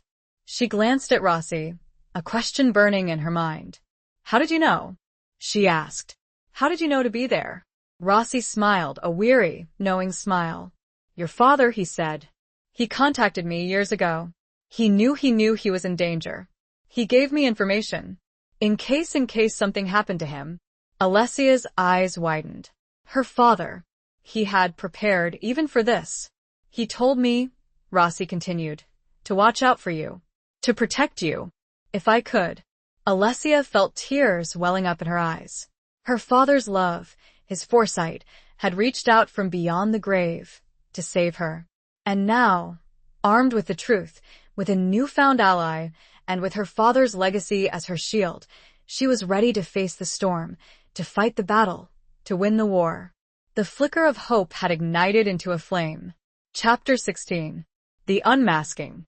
The days that followed were a whirlwind of activity. Alessia and Rossi, working in secret, meticulously planned their next move, preparing to unleash the devastating truth about Marcello Ricci upon the world. They knew they had to be strategic, precise, and ruthless. One wrong move could be fatal. Rossi, leveraging his extensive network of contacts within the media and law enforcement, those few he trusted implicitly, began to leak carefully selected pieces of information, hinting at Marcello's involvement in drug trafficking, money laundering, and his connections to the Moretti family. The leaks were designed to be tantalizing, suggestive, but not definitive, creating a buzz, a sense of anticipation, a growing suspicion around Marcello and his operations. Alessia, meanwhile, focused on the journal. She meticulously transcribed its contents, translating her father's coded language, deciphering his intricate notes, piecing together the complete picture of Marcello's crimes, his network of collaborators, his web of deceit. It was a painstaking process, emotionally draining, but also empowering. She was reclaiming her father's legacy, honoring his memory, fulfilling his final wish.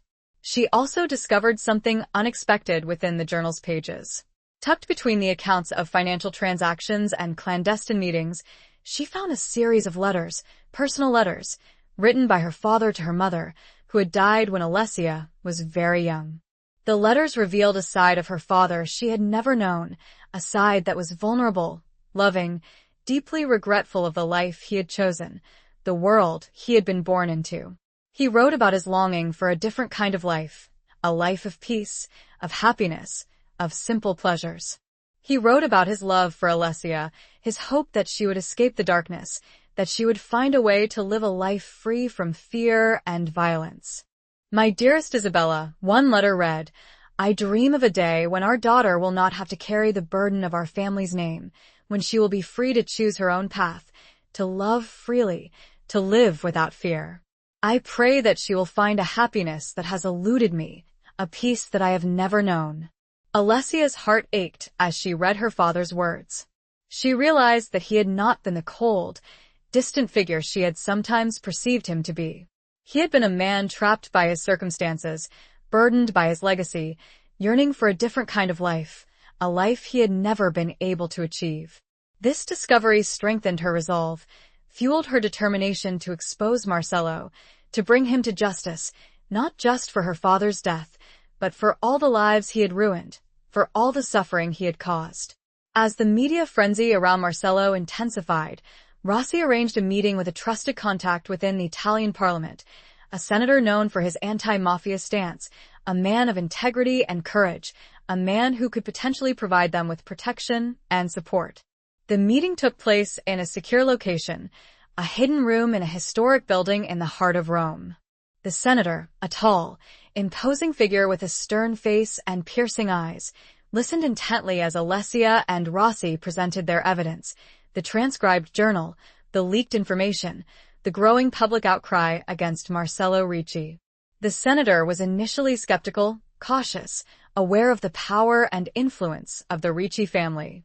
But as he listened to Alessia's story, as he examined the evidence, as he saw the unwavering determination in her eyes, he began to believe. This is explosive, he said, his voice grave. If this is true, it could bring down not just Marcello Ricci, but the entire structure of organized crime in Italy. It is true, Alessia said, her voice firm. And we need your help to ensure that justice is served, that Marcello Ricci is held accountable for his crimes. The senator agreed to help. He promised to provide them with protection, to use his influence within the parliament to launch an official investigation, to ensure that the evidence was presented to the proper authorities, to fight for justice, for truth, for a better future for Italy. With the senator's support, Rossi orchestrated the final act of their plan. He arranged for a live, televised interview with Alessia, an interview that would expose Marcello Ricci to the world, that would reveal his crimes, his betrayal, his true nature. The interview was scheduled to take place in a secure location, a secret studio, protected by armed guards. The risk was enormous, but Alessia was willing to take it. She was ready to face Marcello, to confront him publicly, to unmask him before the entire nation. She knew Marcello would be watching. He had to be. It was the moment of truth, the culmination of weeks of planning, of scheming, of fighting for justice. Alessia took a deep breath, steeling her nerves, preparing for the battle ahead. The cameras were rolling, the lights were on, and the world was watching. It was time to unmask the lion, and Alessia was ready to roar. Chapter 17. Reckoning and Redemption. The television studio was a stark, sterile environment, a world away from the opulent settings of the Ricci mansion, the shadowy alleys of Rome, the rugged beauty of the mountains. But it was here, in this brightly lit, intensely scrutinized space, that the final confrontation would take place, that the truth would be revealed, that justice would be sought. Alessia sat across from the interviewer, a seasoned journalist known for his sharp questioning and his unwavering commitment to truth. She was calm, composed, her expression resolute, her eyes filled with a fierce determination. She knew that this was her moment, her chance to expose Marcello, to avenge her father, to reclaim her life. The interview began with a brief introduction, outlining Alessia's background, her connection to the DeSantis and Ricci families, the recent events that had led to this extraordinary moment. Then, the questioning began, sharp, probing, relentless. Signora Ricci, the interviewer began, his voice serious, you have made some very serious accusations against Marcello Ricci, the head of one of Italy's most powerful families. You have accused him of murder, of drug trafficking, of corruption, of betrayal. Can you substantiate these claims? Yes, Alessia replied, her voice clear and steady. I can. I have evidence, irrefutable evidence, that proves Marcello Ricci's guilt. I have my father's journal, a detailed account of Marcello's crimes, his collaborations with the Moretti family, his involvement in a vast network of illegal activities. She then proceeded to recount her story, her forced marriage, her discovery of her father's secrets, her escape from the Ricci mansion, her alliance with Giovanni Rossi, the evidence they had gathered, the plan they had orchestrated. She spoke with passion, with conviction, with a raw honesty that captivated the audience, that silenced her critics, that exposed Marcello's true nature to the world. She described Marcello's betrayal, his manipulation, his ruthlessness. She spoke of his cold-blooded murder of Marco, his attempt to silence her, his unwavering commitment to power, to control, to self-preservation. She held up a copy of the transcribed journal, its pages filled with her father's handwriting, the damning evidence of Marcello's crimes. This, she said, her voice trembling slightly, is the truth. This is the proof. This is the legacy of Marcello Ricci. The interviewer then turned to a live feed, a video screen showing Marcello Ricci watching the interview from an undisclosed location.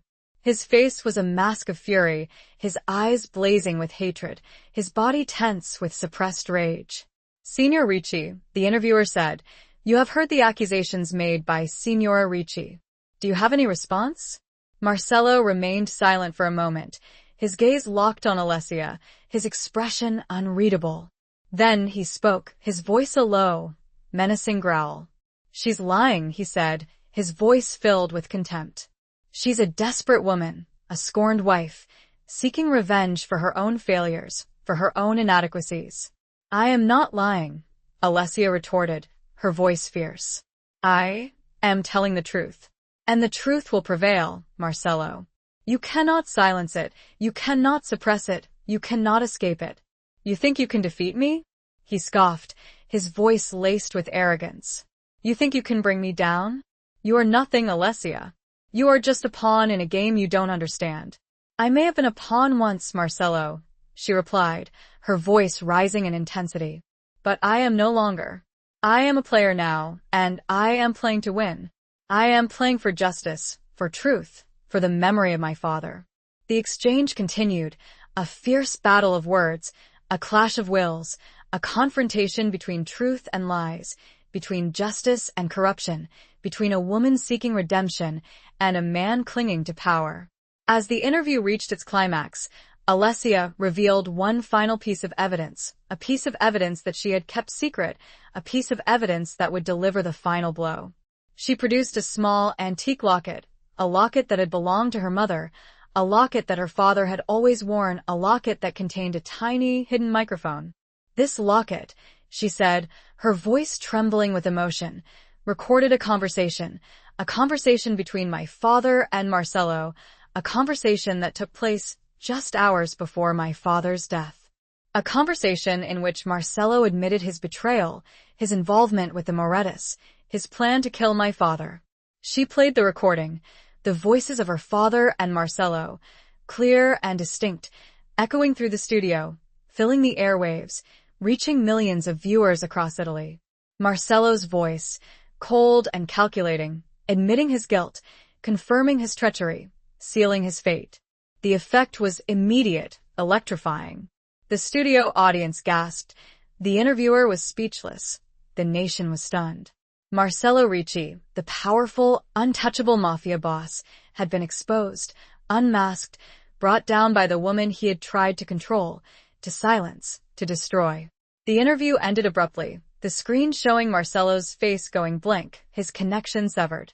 The aftermath was chaotic, a frenzy of media coverage, a wave of public outrage, a demand for justice.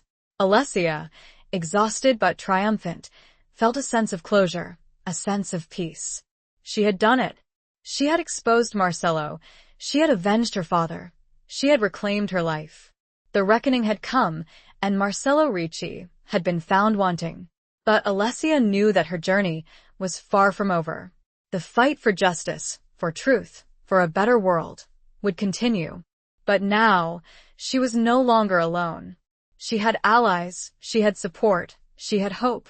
and she was ready to face whatever the future held, with courage, with determination, with an unwavering commitment to the legacy of her father, to the promise of a brighter tomorrow. The camera feed cut. But Alessia knew this was far from over. Marcello was cornered. And that was when he was at his most dangerous. Chapter 18. Flight of the Wounded Dove. The aftermath of the televised interview was a maelstrom. Public opinion turned against Marcello Ricci with a ferocity that surprised even Alessia. The carefully constructed image of the powerful, untouchable Don crumbled, revealing the ruthless criminal beneath. Calls for his arrest came from all corners of society, and the political pressure on the authorities became immense. Alessia, however, knew that Marcello wouldn't surrender easily. He was cornered, yes, but also more dangerous than ever. He had nothing left to lose, and his pride, his arrogance, would never allow him to be taken down without a fight. Rossi, ever vigilant, insisted that Alessia go into hiding. The senator provided them with a safe house, a secluded villa in the Tuscan countryside, far from the prying eyes of the media and the reach of Marcello's remaining loyalists. The villa was a haven, a place of peace and tranquility. Surrounded by rolling hills, vineyards, and olive groves, it offered a respite from the chaos and violence of Rome. But Alessia couldn't shake the feeling of unease, the constant awareness that Marcello was still out there, plotting his revenge, hunting her down. She spent her days restless, unable to relax, constantly looking over her shoulder, her senses on high alert. She knew that this was not a permanent solution, that she couldn't hide forever. She had to find a way to end this, to finally break free from Marcello's grip, to secure her future. Rossi, meanwhile, worked tirelessly to maintain the pressure on the authorities, to ensure that the investigation into Marcello's crimes continued, to keep the media focused on the story, to prevent the momentum from fading. He knew that time was of the essence, that Marcello would be using all his remaining resources to escape, to cover his tracks, to silence his enemies.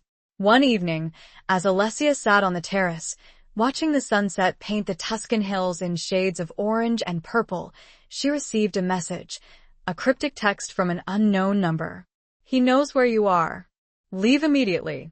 Gee, Alessia's heart leaped into her throat. The message could only be from one person, Giovanni Rossi. He had warned her, given her a chance to escape. But how had Marcello found her? Who had betrayed her? She didn't hesitate. She grabbed a few essential belongings, a small bag she had kept packed, ready for a quick escape. She left the villa, slipping out through a back gate, disappearing into the shadows of the approaching night. She had no destination in mind, no plan, only a desperate need to get away, to survive, to outrun the relentless pursuit of Marcello Ricci. She knew that she was a wounded dove, fleeing from a predator, her wings clipped, her strength waning. She walked for hours, following the winding country roads, avoiding the main highways, sticking to the shadows, her senses on high alert. She knew that Marcello's men would be searching for her, that they would be ruthless, relentless, determined to silence her. As dawn approached, she found herself near a small, rural train station. She knew that taking a train was risky, that it could expose her to surveillance, to capture. But she was exhausted, her resources dwindling, her options limited.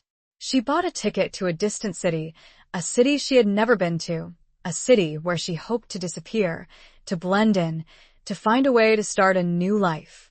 She boarded the train, her heart pounding, her eyes scanning the faces of the other passengers, searching for any sign of danger, any hint of recognition. She sat alone, near the window, watching the countryside blur past, her mind racing, her thoughts consumed by fear, by uncertainty, by a desperate hope for survival.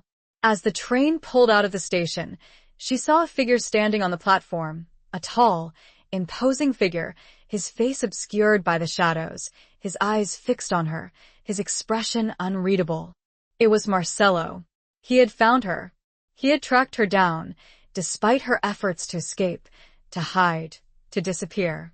He was there, watching her, a silent promise of retribution, a constant reminder of the danger she faced, of the relentless pursuit that would never end.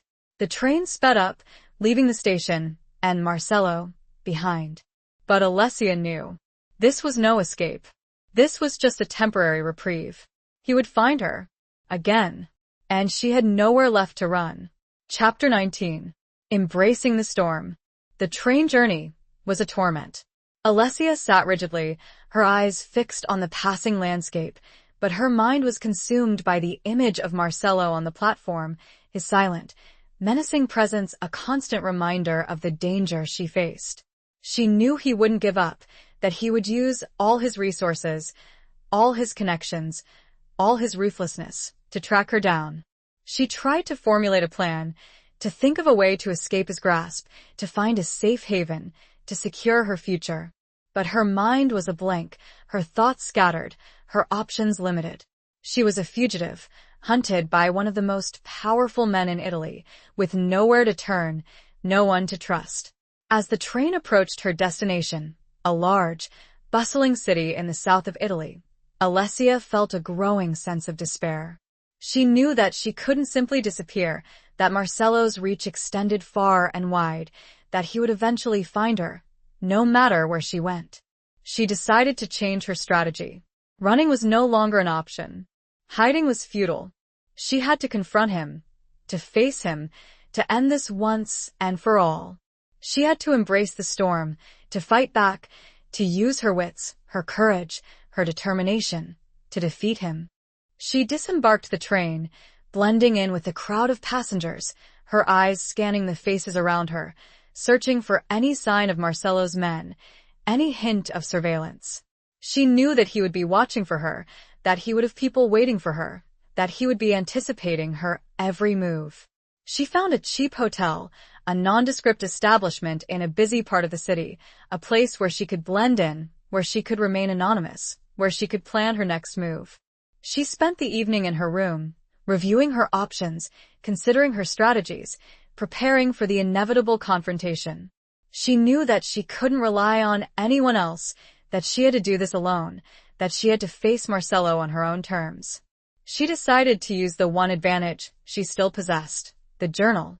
She knew that Marcello wanted it, that he was desperate to retrieve it, to destroy the evidence of his crimes. She would use it as bait, to lure him into a trap, to confront him in a place of her choosing, to end this once and for all. She sent a message to Marcello, a simple, cryptic message, using a burner phone she had purchased, a phone that couldn't be traced. I have the journal. Meet me. Alone. Or it goes to the authorities. She specified a time and place, a deserted warehouse on the outskirts of the city, a place where she could control the environment, where she could prepare for the confrontation, where she could fight back. She knew that this was a dangerous gamble, that it could be a trap, that Marcello could be planning to kill her. But she had no other choice. She had to take the risk, she had to face him, she had to end this. She spent the next few hours preparing, gathering supplies, setting traps, transforming the warehouse into a battleground, a place where she could defend herself, where she could fight for her life. As the appointed time approached, Alessia felt a surge of adrenaline, a mixture of fear and determination. She was ready. She was prepared. She would face Marcello, she would fight him, and she would either win or die trying. She stood in the center of the warehouse, the shadows surrounding her, the silence broken only by the sound of her own breathing, her heart pounding in her chest. She waited, her senses on high alert, her eyes scanning the darkness, her hand gripping a small, concealed weapon, her only defense against the man who had destroyed her life. The warehouse doors creaked open, and a figure stepped inside, his silhouette framed against the dim light of the city. It was Marcello. He had come, alone, as he had been instructed. The final confrontation was about to begin. The storm had arrived, and Alessia was ready to embrace it, to fight it, to survive it. The air crackled with electricity. This was it, the end or a new beginning. And Alessia knew, with a certainty that surprised even herself, that she was no longer afraid. She was ready. Chapter 20. The final confrontation of hearts and loyalties.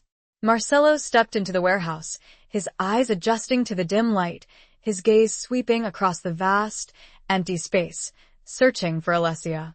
He was alone, as she had instructed, but he was not unarmed. He carried himself with his usual air of confidence, but there was a tension in his posture, a wariness in his eyes, that betrayed his unease. "Alessia," he called out, his voice echoing through the cavernous space. "I'm here, as you requested." Alessia emerged from the shadows, her figure silhouetted against a faint light filtering through a broken window.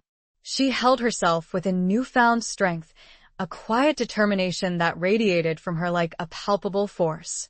"Marcelo," she said, her voice steady, her gaze unwavering. "You came. Did you doubt I would?" He replied, a hint of his old arrogance returning. "You have something I want, Alessia. And I always get what I want." "The journal," she said, her voice flat. "You think it's still the key to your power, your control. You're wrong, Marcelo. It's the key to your downfall." "We'll see about that," he said, his eyes narrowing. "Where is it?" "It's safe," she replied.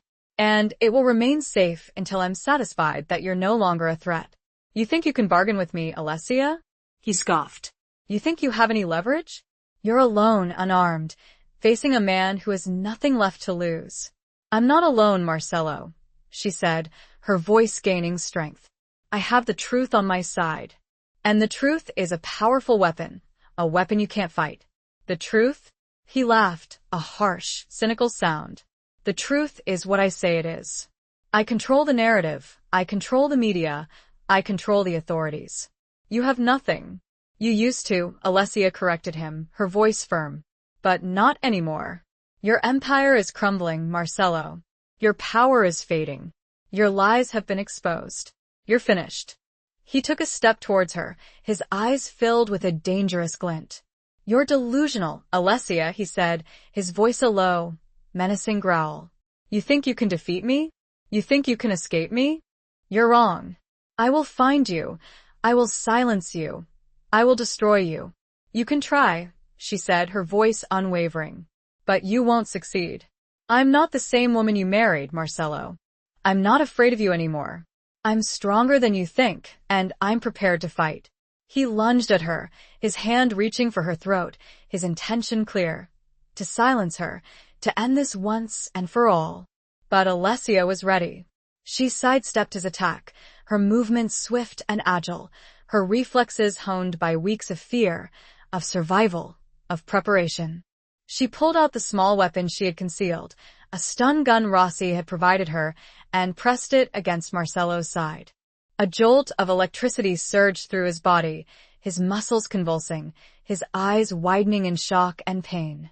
He stumbled back, momentarily incapacitated, his grip loosening. Alessia didn't hesitate. She kicked him, hard in the chest, sending him sprawling to the ground. He landed heavily, his breath knocked out of him, his body racked with pain. She stood over him, the stun gun pointed at his head, her finger on the trigger. She could end it now. She could kill him. She could finally be free of him. But she hesitated. She looked at him, lying there, defeated, vulnerable, and she saw not just a monster, not just a criminal, but a man, a broken, flawed, desperate man. She saw the ghost of the man she had almost loved, the man who had shown her glimpses of vulnerability, of humanity, of a different kind of life. She couldn't do it. She couldn't kill him. Not in cold blood. Not like this. She lowered the stun gun, her hand trembling, her heart aching. "It's over, Marcelo," she said, her voice filled with a mixture of sadness and relief. "It's finally over." He looked up at her, his eyes filled with a mixture of hatred and something else. Respect? Regret? Perhaps even a flicker of understanding. "You should have killed me, Alessia," he said, his voice weak, his breath ragged. "You had the chance." "I'm not a killer, Marcelo," she said.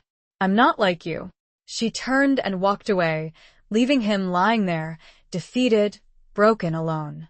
She didn't look back. She didn't need to. She knew that the authorities would be arriving soon, that Rossi had alerted them, that Marcelo's reign of terror was finally over. As she stepped out of the warehouse into the cool night air, she felt a sense of liberation, of peace, of closure. She had faced her demons, she had confronted her enemy, she had survived. She had won. She looked up at the sky, at the stars shining brightly above her, and she felt a sense of hope, of optimism, of a future free from fear, from violence, from the shadows of the past. She had embraced the storm, and she had emerged stronger, wiser, more resilient. She had found her voice, her strength, her purpose. She had reclaimed her life, her legacy, her future. And as the sirens wailed in the distance, approaching the warehouse, Alessia knew that this was not the end, but a new beginning. A beginning filled with possibilities, with challenges, with the promise of a life lived on her own terms, a life free from the chains of the past, a life dedicated to truth, to justice, to a better world. She had found her peace, not in revenge, but in letting go. And in that, she found her true strength. She turned and started walking, away from the darkness, towards the light. Epilogue. The months that followed were a period of transition, of healing, of rebuilding. Marcello Ricci was arrested, tried, and convicted of his crimes. The evidence Alessia had presented, along with the testimony of several key witnesses who had been emboldened by her courage, proved overwhelming. He was sentenced to life in prison, his reign of terror finally brought to an end. The Ricci family crumbled, its power shattered, its influence diminished. The other families, sensing weakness, moved in, seizing their territories, dividing their assets, erasing their legacy. The old order was gone, replaced by a new, more uncertain, but also more hopeful landscape. Alessia, hailed as a heroine by the media, became a symbol of resistance, of courage, of the fight against organized crime. She received countless offers of support, of assistance, of collaboration. But she chose to step away from the spotlight, to retreat from the public eye, to focus on rebuilding her own life, on finding her own peace. She returned to the DeSantis estate, the place where she had grown up, the place that held so many memories, both happy and painful. She began the process of restoring the estate, of transforming it into a sanctuary, a place of healing, a symbol of hope. She reconnected with old friends, with family members who had been estranged by the years of violence and betrayal. She found solace in their company, in their support, in their shared desire for a better future. She also kept in touch with Giovanni Rossi, the man who had risked his life to save her, the man who had become her friend, her confidant, her ally. They continued to work together, albeit from a distance, to fight for justice, to expose corruption, to support victims of organized crime. One day, as Alessia was walking through the gardens of the estate, she received a letter. It was from Marcello, written from prison. She hesitated for a moment, unsure whether to open it, whether to expose herself to his words, his influence, his darkness. But curiosity, and perhaps a lingering sense of unfinished business, compelled her to open it. The letter was short, simple, surprisingly devoid of anger or bitterness. Alessia, it read, I was wrong about you. You were stronger than I thought, braver than I imagined, more determined than I ever gave you credit for. You won. I lost. And I accept that. I am where I belong. I hope you find the peace you deserve. M. Alessia read the letter several times, her emotions a complex mix of sadness, relief, and a strange sense of closure. She realized that Marcello, in his own way, had acknowledged his defeat, had accepted his fate, had perhaps even found a measure of redemption. She folded the letter, placing it in a drawer, a reminder of the past, of the battles she had fought, of the victories she had won. She then walked out into the garden, the sun warming her face, the scent of flowers filling the air. She looked around at the estate, at the restored buildings, the flourishing gardens, the peaceful atmosphere. She had created a sanctuary, a place of refuge, a symbol of hope. She had rebuilt her life, reclaimed her legacy, found her purpose. She had learned that true strength lies not in power or control, but in courage, in compassion, in the unwavering commitment to truth and justice.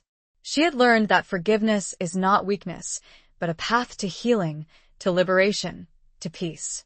She had embraced the storm, and she had emerged stronger, wiser, more resilient.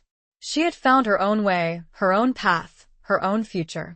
And as she stood there, surrounded by the beauty of the garden, by the promise of a new day, she smiled, a genuine smile, a smile that reached her eyes, a smile that reflected the peace she had found, the strength she had discovered, the future she had embraced.